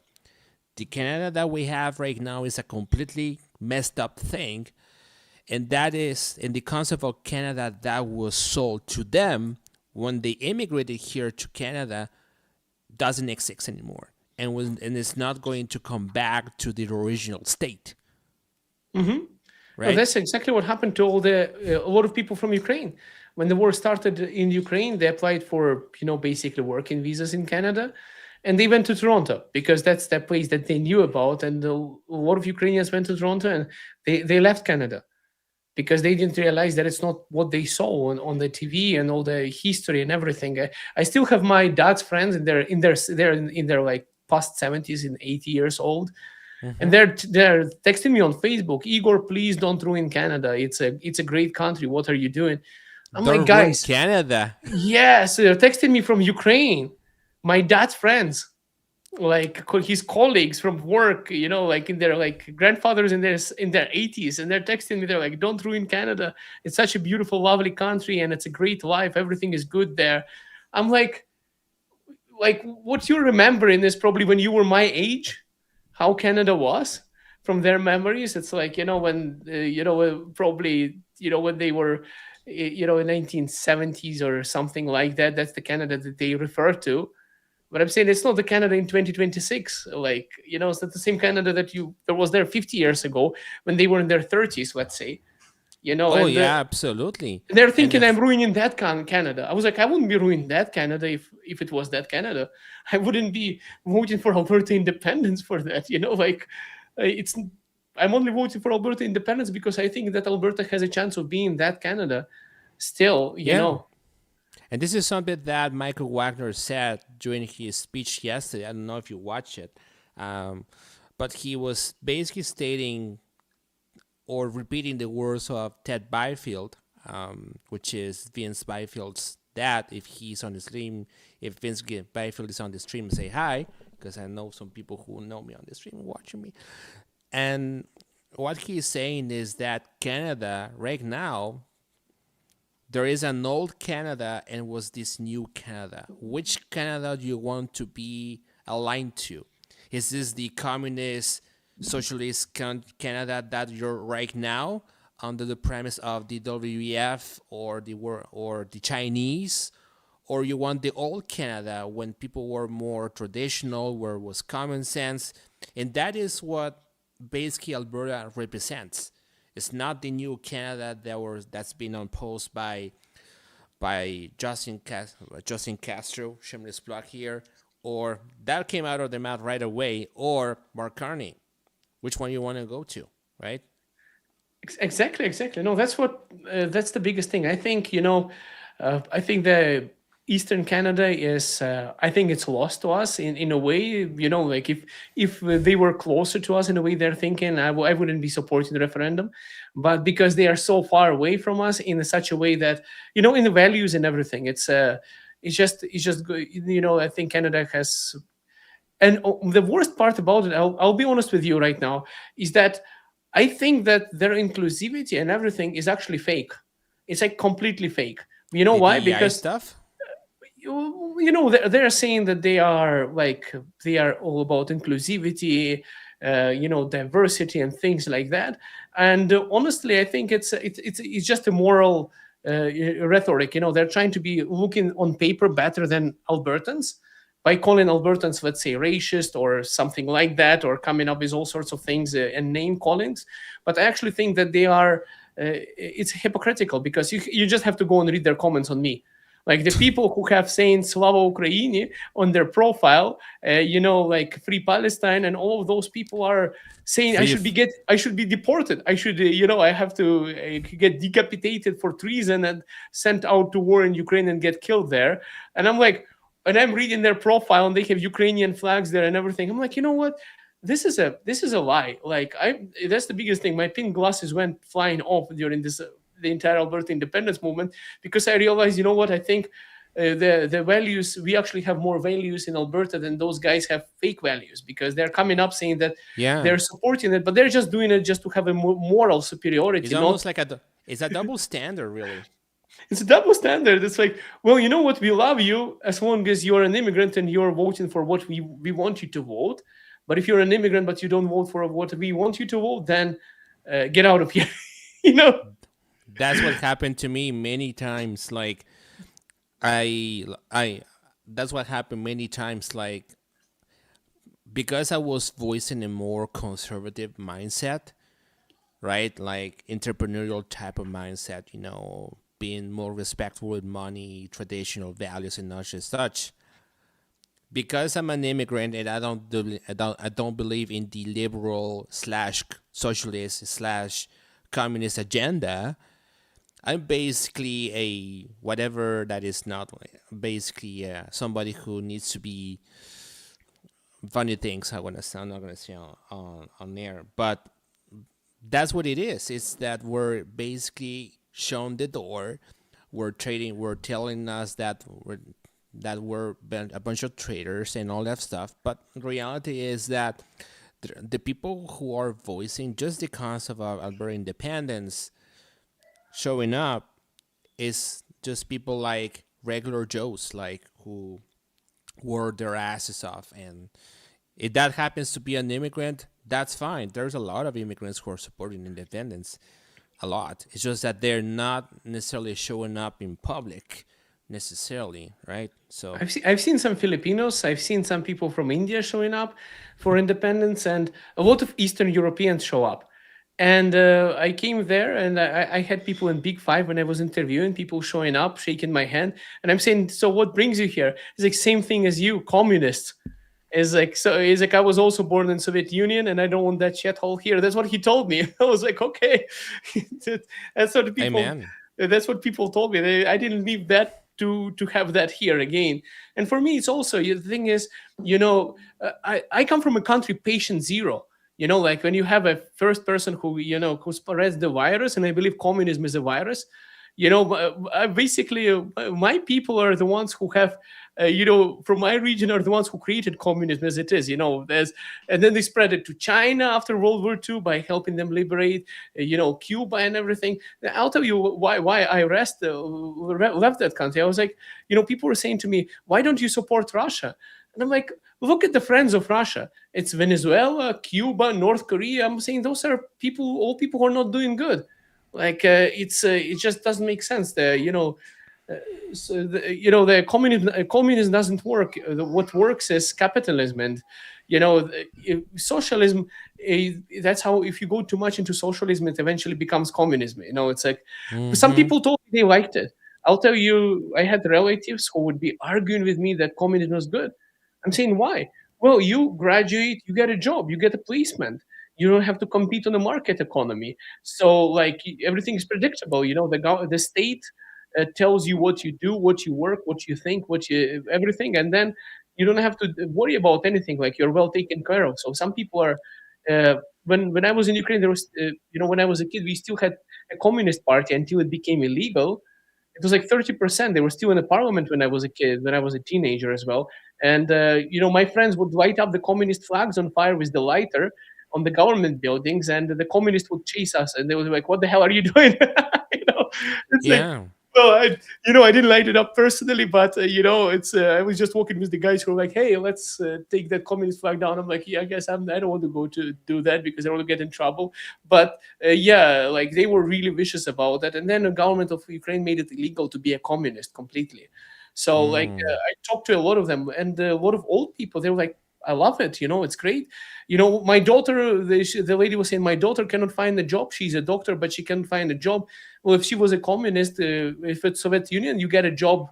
They would place you in some village area, or something like that. But maybe you get to transfer in a city one day. So it's like you become an engineer. You go to work as an engineer, and things like that. You're expected to do that. They would actually punish you legally if you get a doctor's degree, but then you go and start cleaning streets because the state spent money for your education. And now, but also, I'll give you an example why Canada is becoming communist. So there was a news, about, I think in Ontario, is so that you declare how many extra bedrooms you have, so that, if you want to participate in that government program, so you can host refugees in Canada in your bedrooms. I was like, this is the most communist BS that I've seen. That's the worst thing. In communist, there is no housing problem. Because I'll tell you how it was. So, for example, Max, you have a house, let's say, and you're like, let's say you're not married, you have like 5 bedrooms. What communists would do, after World War II, they came into your house, they said, hey, Max, you have 4 extra bedrooms. That's too much for you. Like, what's that? Because there is not enough houses for everyone. So here's 4 families that are going to live with you now.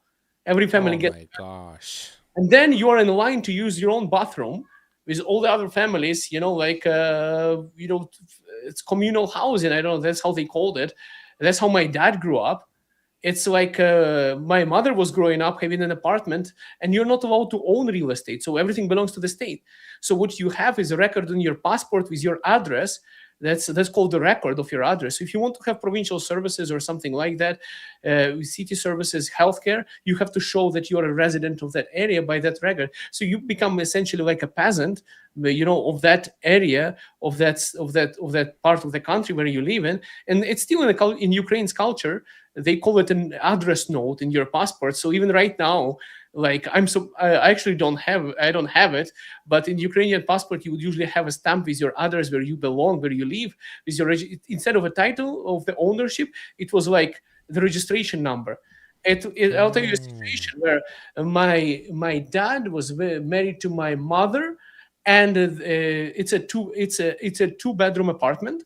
So it's my dad living with my mother and my brother who was a kid, and it was my mother's sister with her husband and their kid, and the grandparents living together in a 2-bedroom apartment, basically 3 families.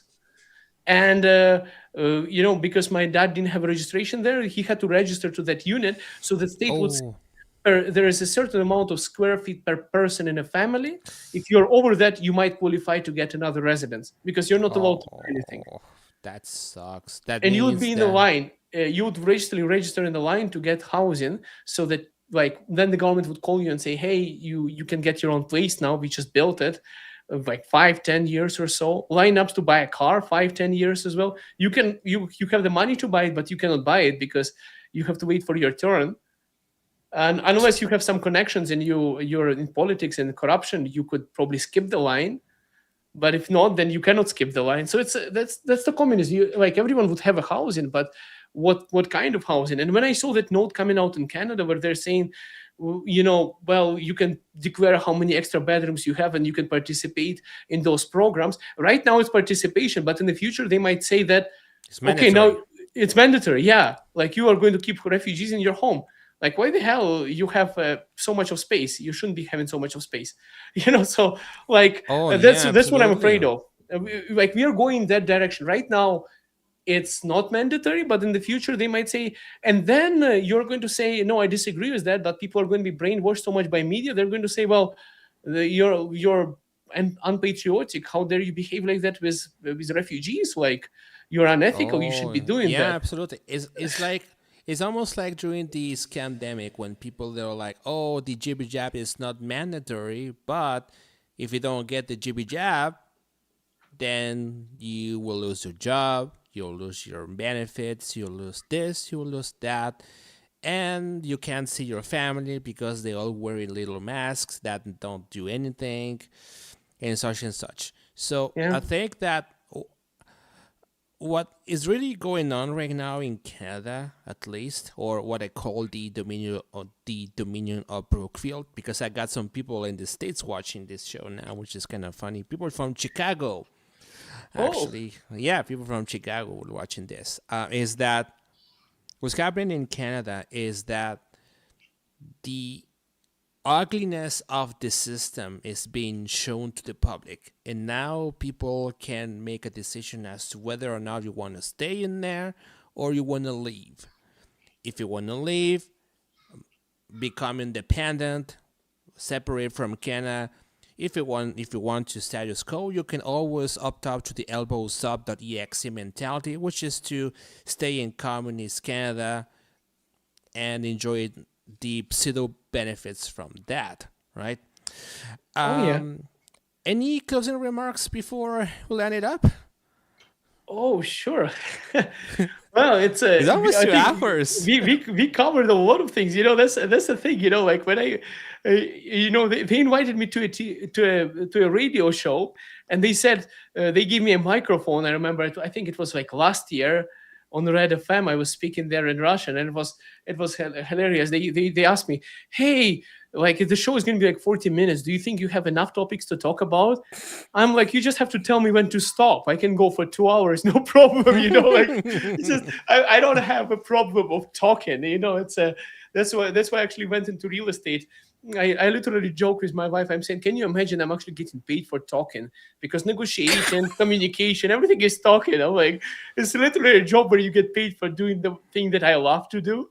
Oh, that's awesome. That's awesome. But I'll tell you, honestly, Canada is it's heading in the wrong way. For me, it's like red flags. I'll tell you, it's a little bit of suffocating in Canada in that way. I would say, look, first thing was what happened is Freedom Convoy. Now, I was not like a big supporter of Freedom Convoy. I was not there or anything. But the thing what happened there shocked me a little bit. I was like, okay, well, maybe it's not that bad. Like it was the first hit. I was like, it didn't yet remove my pink glasses on the Canada being a great country. Then the second thing that got me really pissed off was the vaccination and getting your COVID and masks.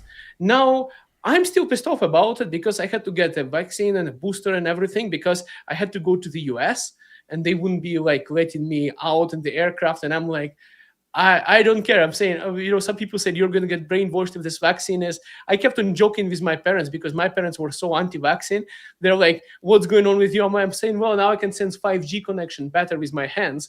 I was joking about it. But really, I was not happy about it. I was like, what the hell? This is some kind of weird thing. And I got so pissed off because I went to Dallas, Texas, when I got my vaccination. Now then I had to go to Dallas, Texas, and then before coming back to Canada, they wouldn't let me in before I did my testing.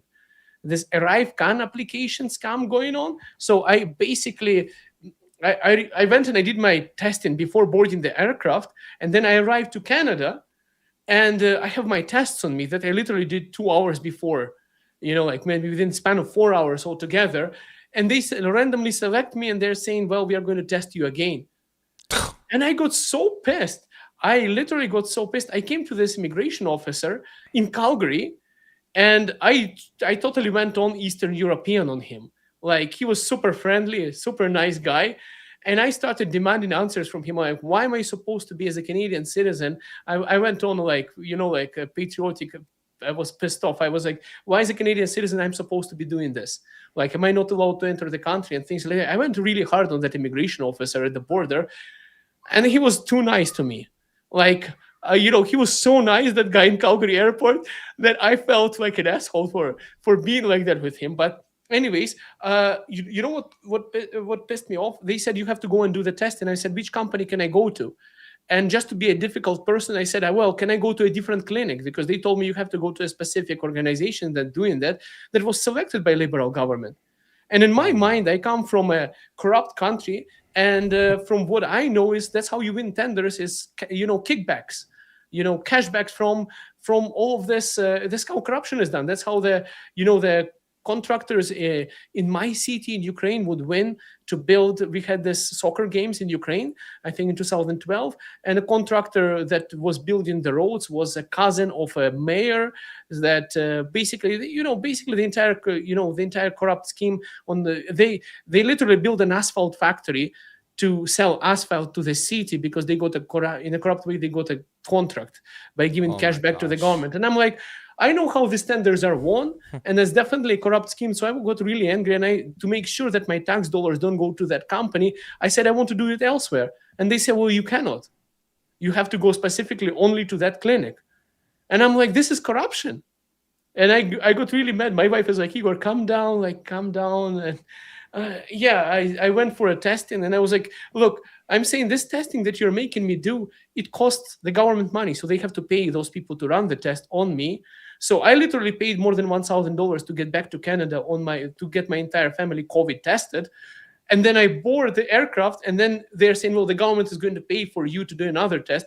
I'm saying, yeah, the government is going to pay, but you're literally spending my tax dollars to test me again for no reason. I cannot get COVID in 4 hours. And even if I did, you won't be able to tell because it's not going to show symptoms in 4 hours. since I boarded the plane, because I have all the tests done. So that was my second hit. And I was really unhappy about the masks. There was many events where I didn't wear a mask. And I was actually really shocked by how a lot of Canadians behaved with the masks when they were like, sir, please put the mask on. Please put the mask on. And they were so annoyed, like going entirely Karen mode on any reason on me for not having a mask. Yeah, you just go like, I'm going to wear my mask on. Yeah. And then she turned around, she's like, put on your mask. And that's when I was like, you know what? I'm not liking it. And then it started coming in together as a puzzle. Slowly, I realized that we are, with this kind of event, the government is just checking how much further they can push us, into basically losing all of our freedoms. And fighting for Alberta is not only Alberta, it's for freedom. Yeah, and the fact that you've seen in your home country all that shenanigans happening right now goes to show you how, Canada is, Canada, I call it the elbows up Canada at this point. The elbows up Canada have no understanding of what's happening. They still believe that Canada is the greatest country on earth. Well, it used to be good. I'm not gonna lie. It used to be good. Mm-hmm. That is what kind of what Michael Wagner was saying. But it now is getting to the point where it's getting so broken, it's so weird that it's impossible. I don't recognize this country anymore, to be honest. Yeah, me too. It's turning into something completely different, and a lot of people who are coming to Canada, like new immigrants, especially people who came from, when the war started. What happened to Ukrainians who came to Canada when the war started? It actually, a lot of Ukrainians didn't come from Ukraine to Canada because Canada didn't check if those people are coming from Ukraine.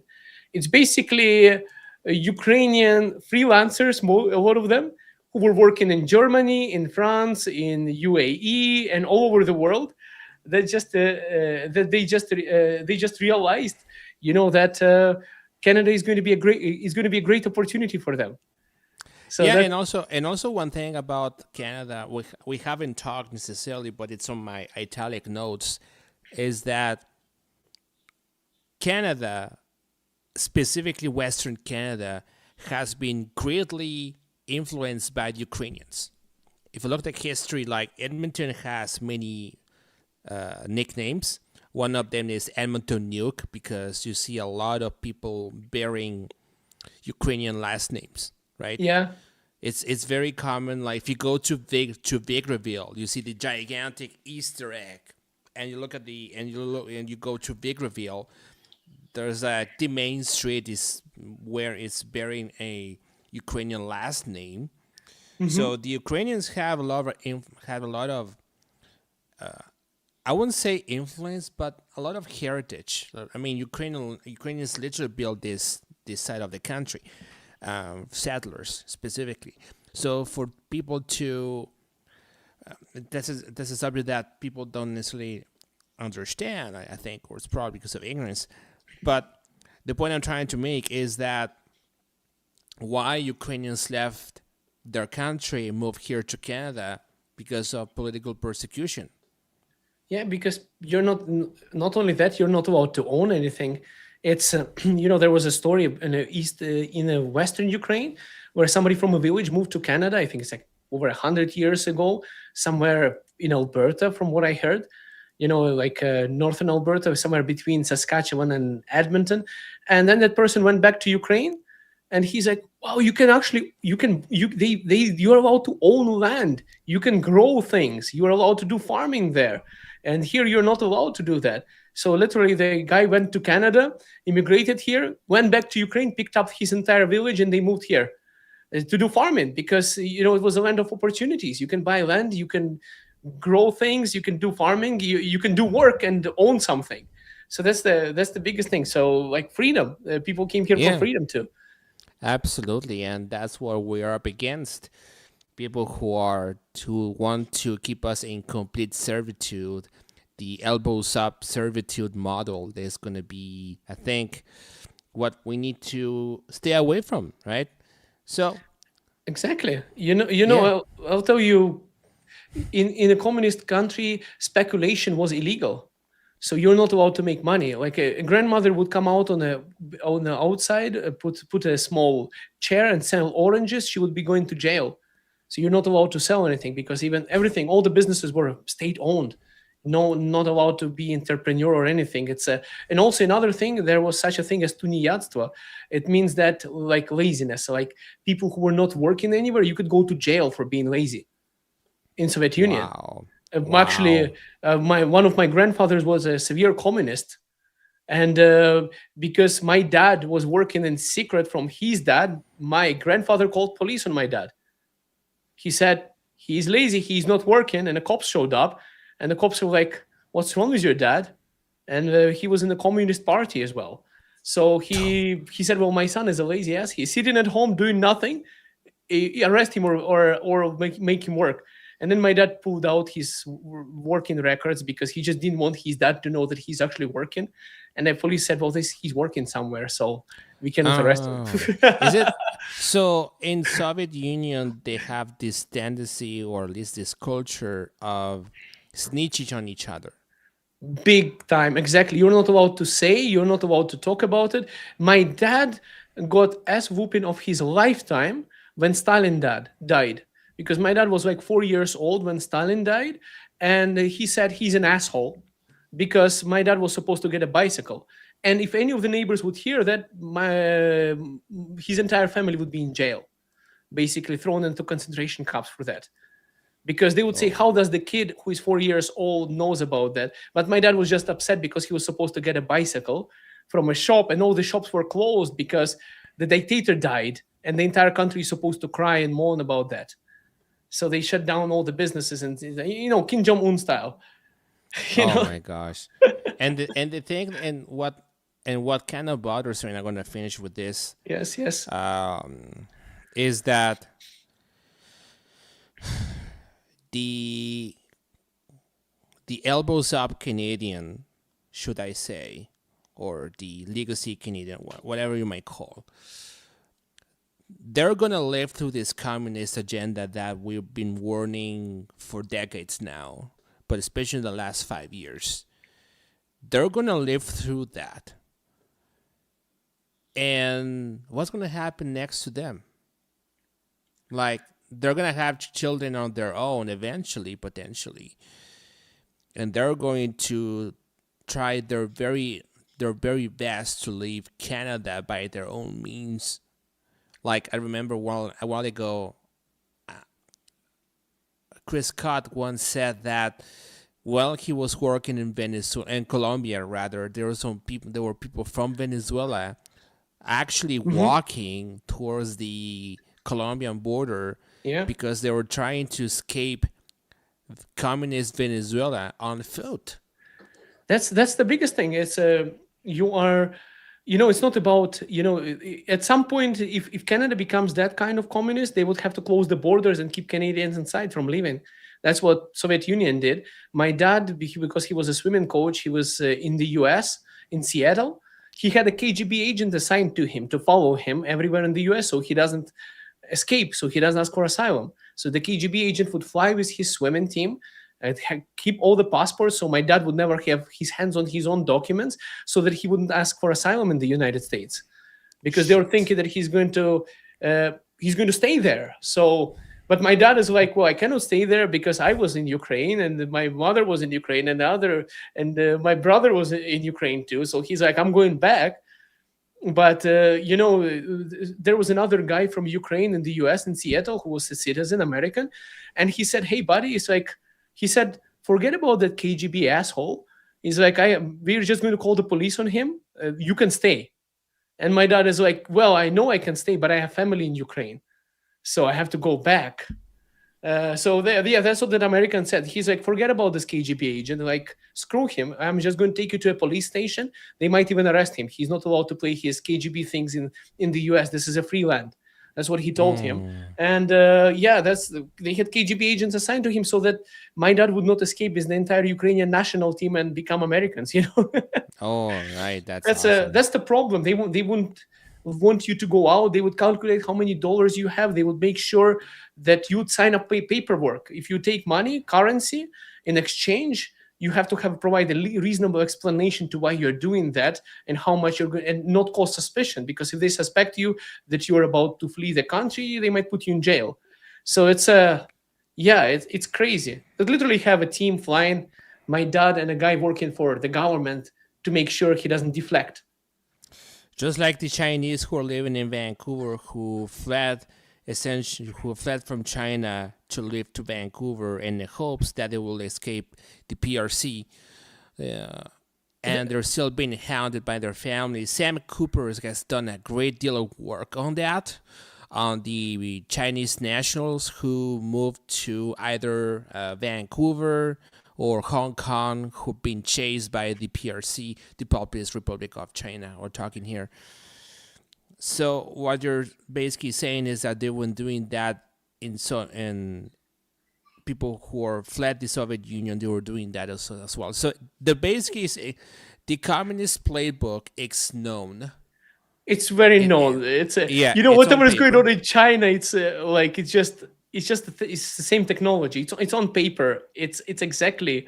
There is nothing new. When I'm seeing, that's the problem. When I'm seeing what's going on in Canada, and when people start falling on starting to use some excuses from that book, it just makes me exactly. I went to Cuba and I asked the guy, I was like, how's the country? He's like, it's good. And I'm like, well, you don't have to tell me, brother. Like, I know what you mean by good. He's like, yeah. He cannot tell me that it's bad because you're not allowed to say that. I know how it is in communist country. You're not allowed to speak what you think. Even if you hate Cuba and you want to get out of there. And I talked to that guy. I know half of his family is already in the US. And sometimes they would send him some gifts like a GoPro or something like that in Cuba. And I can tell you that he would rather be in the US than he would be in Cuba. But if he tells me that and I'm a tourist, and if I go and say it to someone, he might be in jail. So that's the communism, have to be careful. You should never complain about say anything to anyone, because his neighbor might go and snitch on him.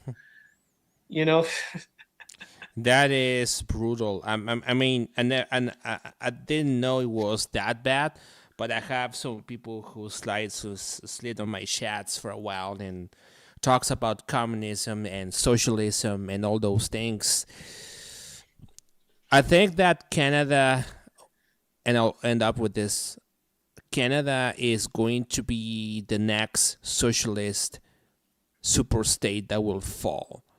And by Alberta leaving Canada and Saskatchewan leaving Canada is going to send a signal to the world that Canada has fallen. Like today, today there was this match between the United States and Canada.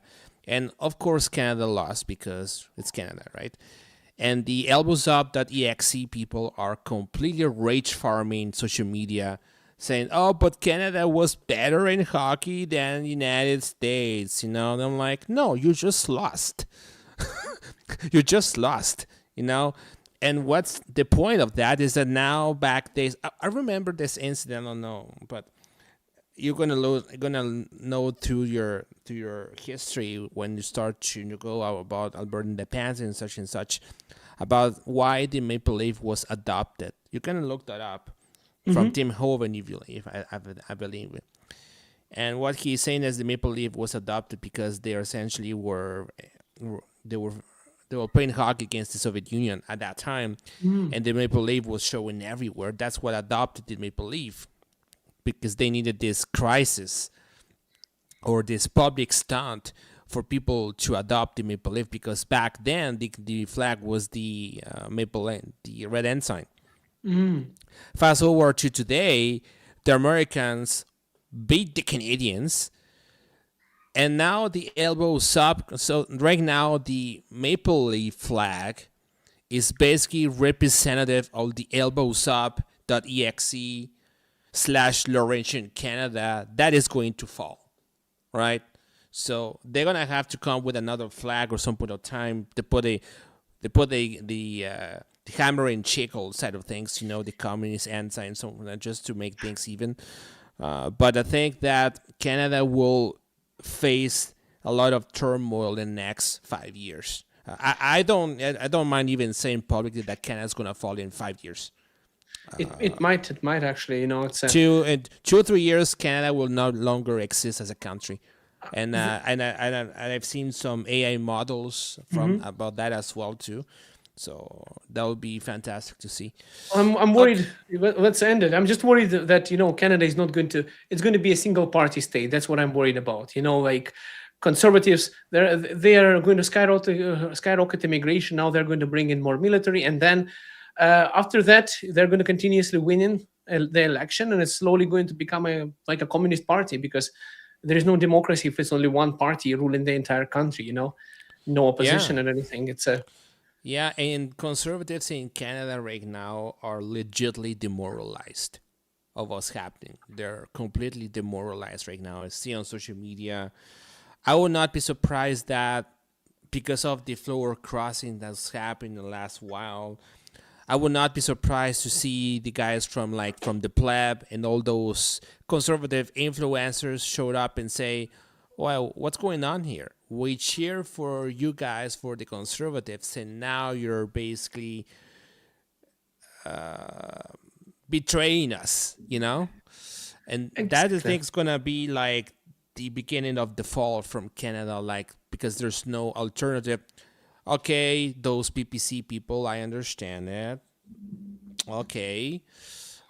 But I don't think it's going to be, for the most part, I don't think that people will understand. If they understand what's actually going on in Canada, they'll either leave Canada or move to Alberta. I don't know, but I often say to people, if you want, the time it is for people to move to Alberta, it is now. Is there last chance? It's the last chance, because it's the last chance, and also work your ass off on that. So if Alberta leaves, I don't think conservatives are going to win again. That's it. That is the most not. You're 100% right, because Canada and Saskatchewan, Alberta and Saskatchewan are basically the conservative base. So if you strip away probably 50 seats at the House of Commons who happen to be conservative, is gonna make Canada the de facto liberal. Is going to make the Liberal Party the de facto political party running Canada with all that happens. Yeah, it's going to be a single party. That's it. Conservatives would have no chance to get majority government, or maybe even a government ever. It's just going to be absolutely. Liberal NDP, maybe Quebecois, but not for too long, because Quebec would probably leave too.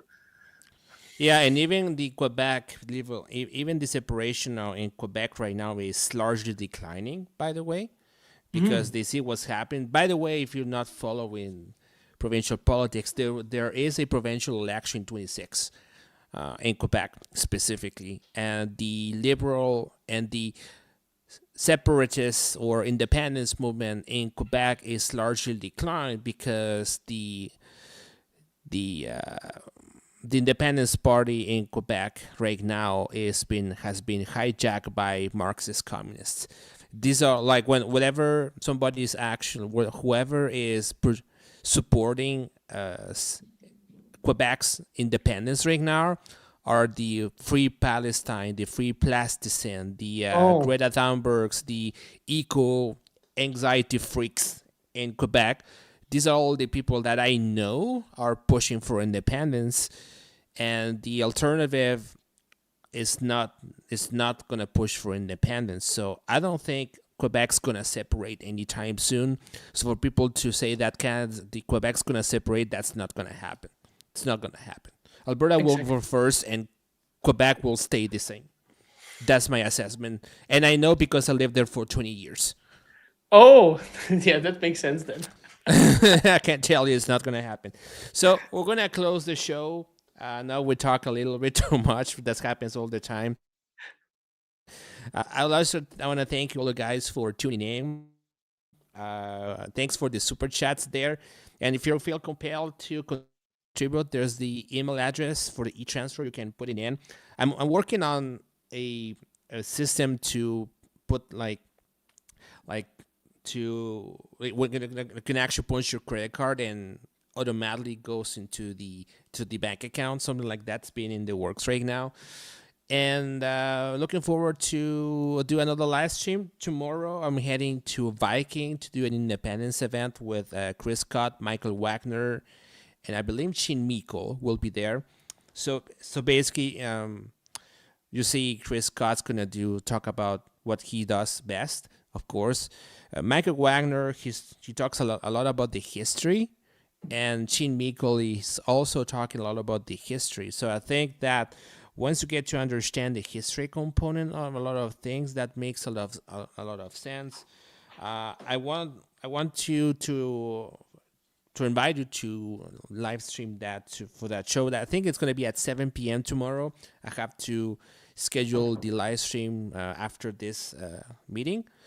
I'm going to do the live stream. I'm going to schedule the social media post for tomorrow as well. And that's going to be a very interesting thing.